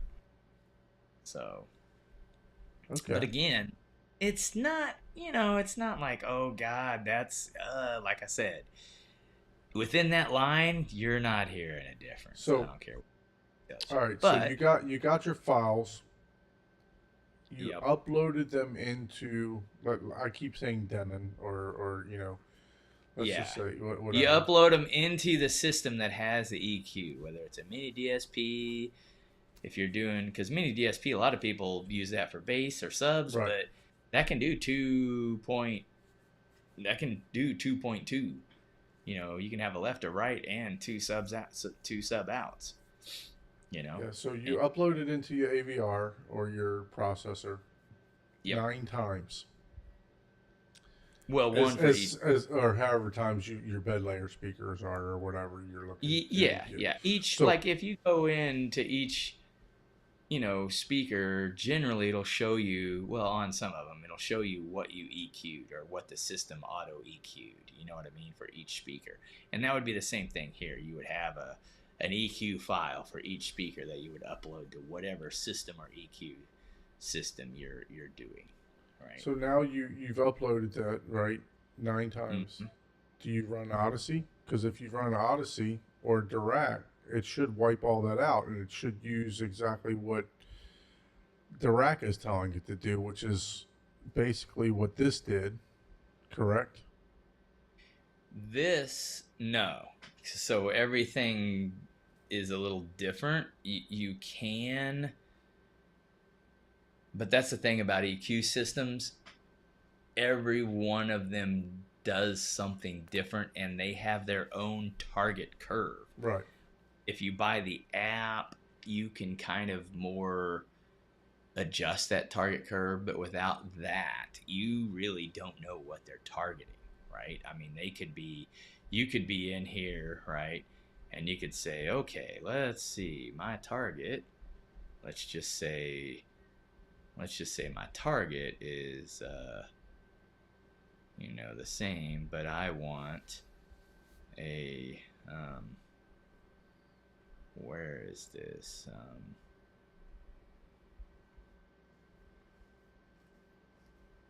So I guess what I'm asking is if I upload all this stuff into my, AVR, the moment that I turn on Odyssey or Dirac, it's going to negate what I just put in there, correct?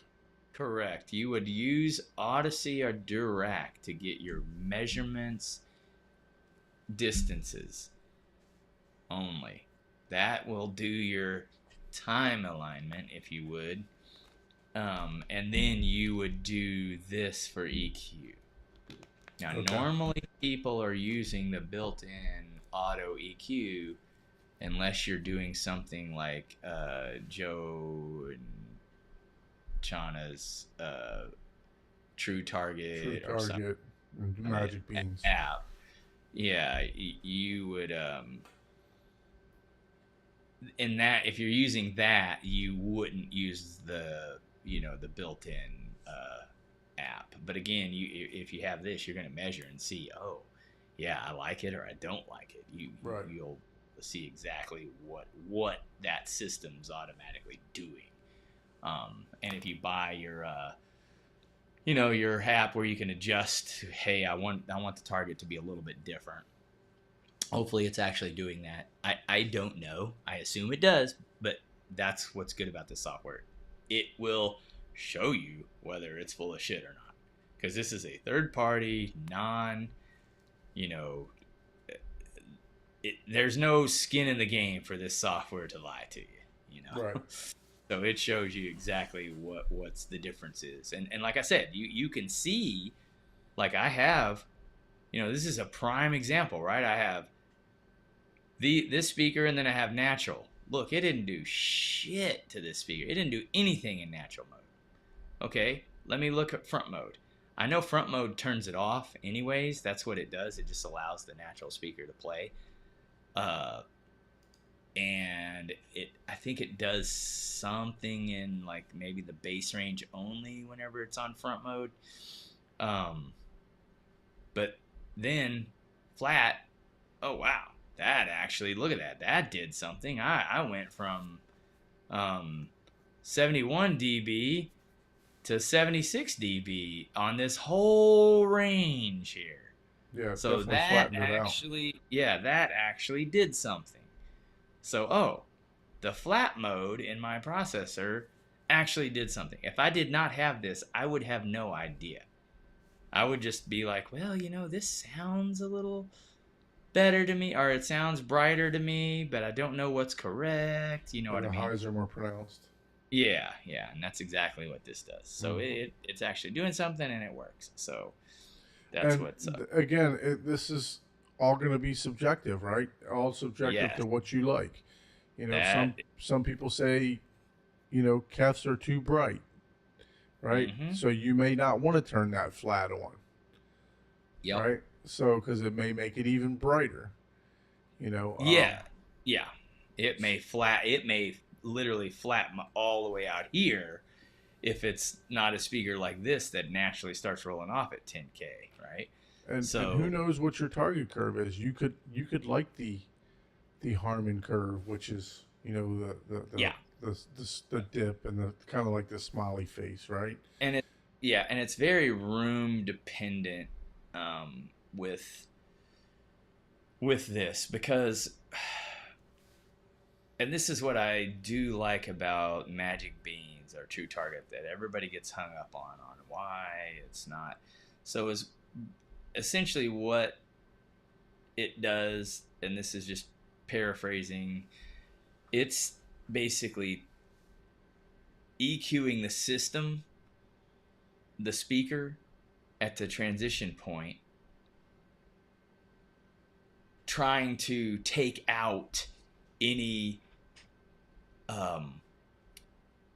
crappy room effects. Room modes, yeah. Because if you have, all metal surfaces and everything's like super bright up here because you're getting all these reflections, well, you don't want to negate the speaker, because you're just muddying up the whole thing. At that point, you're just like, hey, this is what this speaker should sound like in this room, is what he does. Where just doing at the listening position is trying to compensate for lack of room treatment, which is one of the biggest things that most people don't do, which that's where Magic Beans has an advantage. It's like, okay, I'm kind of trying to take out the room. You're not taking out the room because the speakers are in the room, but as close as possible. I'm not trying to over EQ a speaker that can't be, EQ'd.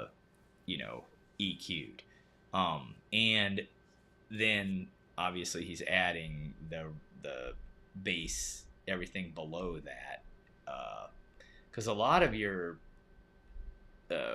transition is frequencies that are controlled by the room are all this super squiggly stuff, right? that's the room, right? Around this, 500 or 600 hertz is where that is. So the room is taking control here. So you would want to EQ, at the listening position for sure here, right? Because that's kind of the room and you're trying to compensate for that. But that's where you need more capable subs or more capable speakers to be able to have a little room to boost or negate. It's better to cut always than it is to add, God. but that's not always possible. And the more capable the speaker, the more you can boost in specific frequencies, right? And Because this this particular measurement that you took, I don't know when you took it, but do you remember if you took this at reference level or did you, did you? No, I mean you can. This is what I've. It's coming out the same volume that it's. I took it at 70, yeah, roughly 76 dB. Okay. Um, so, yeah, that's why that's another reason why I adjust my gain on the Mm-hmm. output. No, okay, hey, this is roughly that is what I took it as 75 dB. So, whatever that happens to be on my stereo system volume, which usually I think I usually do it at -20 or something like that on my system, or negative. This might have been at 10. This might have been at Negative -10. 10. That sounds about right. So, um, but Well, look, anyways, I know we're this and coming up yeah, it's on three very hours here, but boring. Yeah, it is very, very, very boring stuff. no, It I really. think this was me personally, I think this was, I mean, we had, the same amount of people holding on the whole time. So I think, the people actually like this, scaled down version of REW. Yeah, this is like you're not even at 1% to Right. what this. So The other. what I'd like to do is, when we don't have a theater tour, I'd like for you to, give us, because obviously with as many measurements as you had, you know this thing pretty well, and everybody can see that you know this. Obviously, you got the new program that you still have to learn, but you know, I'd love to talk about next time. Maybe we take an actual measurement, a live measurement, and then maybe we can look at next time how to integrate your subs. Right, you can look at your subs at the crossover point and see what we need to do to blend those subs. Is that a difficult topic? Maybe. Um, it depends. If you're talking about doing phase alignment and convolution filter, yes, that Okay. would yeah, that's not something that there. I would just say, hey, look that up because that's very in depth. Most of the time, you don't have to do that. Most of the time, you're just manually time aligning each one um, of those, and you can do that in here. But for the most part, your stereo does a pretty good job of that. But if you Thank have you for multiple, being polite on that, every JJ. REW for dummies, right? yeah, I mean it gets complicated. So like this, I mean the other thing that people in this that is really one of the best tools is to generate a RT60 decay time, which I usually do 1/6 octave, um, and then you can generate off of your measurement here. Well, maybe I say that, and what did I do wrong? Oh, I've got this thing. Um, You had it pop up earlier. There was a green. well, I've got this thing off Yeah. where it's I've got the view all skewed because I was doing something and I don't remember why. Yeah, but I definitely want to revisit REW with you, and there you go. Now you're getting it. Uh, Definitely want to visit REW with you a little bit more. Try to pick your brain on some of these things because there's a lot of us out here that's never used it, and quite frankly, are probably scared to even look at it. Right? Scared. I'm just gonna let uh, Odyssey or Dirac or Room Perfect. I'm just gonna let that handle. Or I'm just gonna let it handle it all. Right? Yeah, and I mean, to be honest, there's nothing wrong with that. I mean, you get a system and it's like, oh yeah, this is amazing.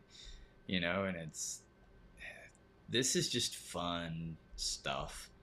Um, but people will, you know, use it and be like, "Oh, look, I know exactly what my system's doing. It's so much better," or whatever the case may be. And it's like, is it really? Is it really that much better? I think I did acoustic time. Yeah, I had to have. I don't know why this isn't showing my line on here. Do I not have it on?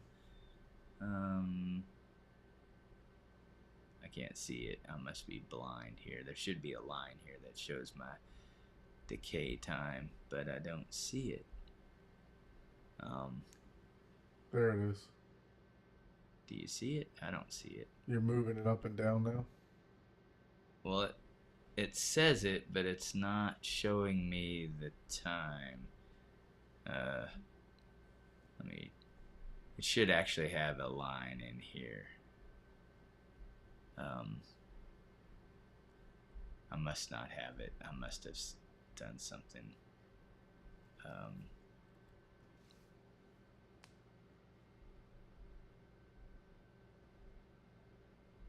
I must have done something. Let me just set this to auto.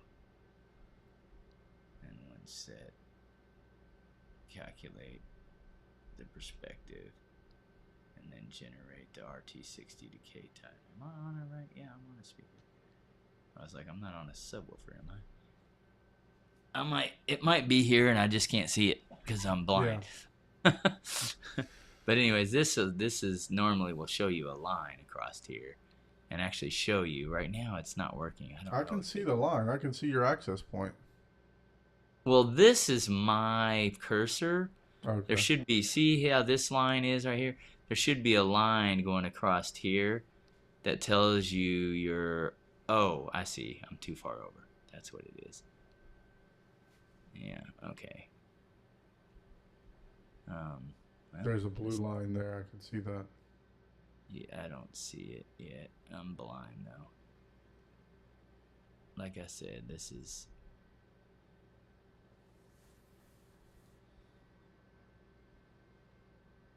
Oh, there. Oh, I think I thought I saw it.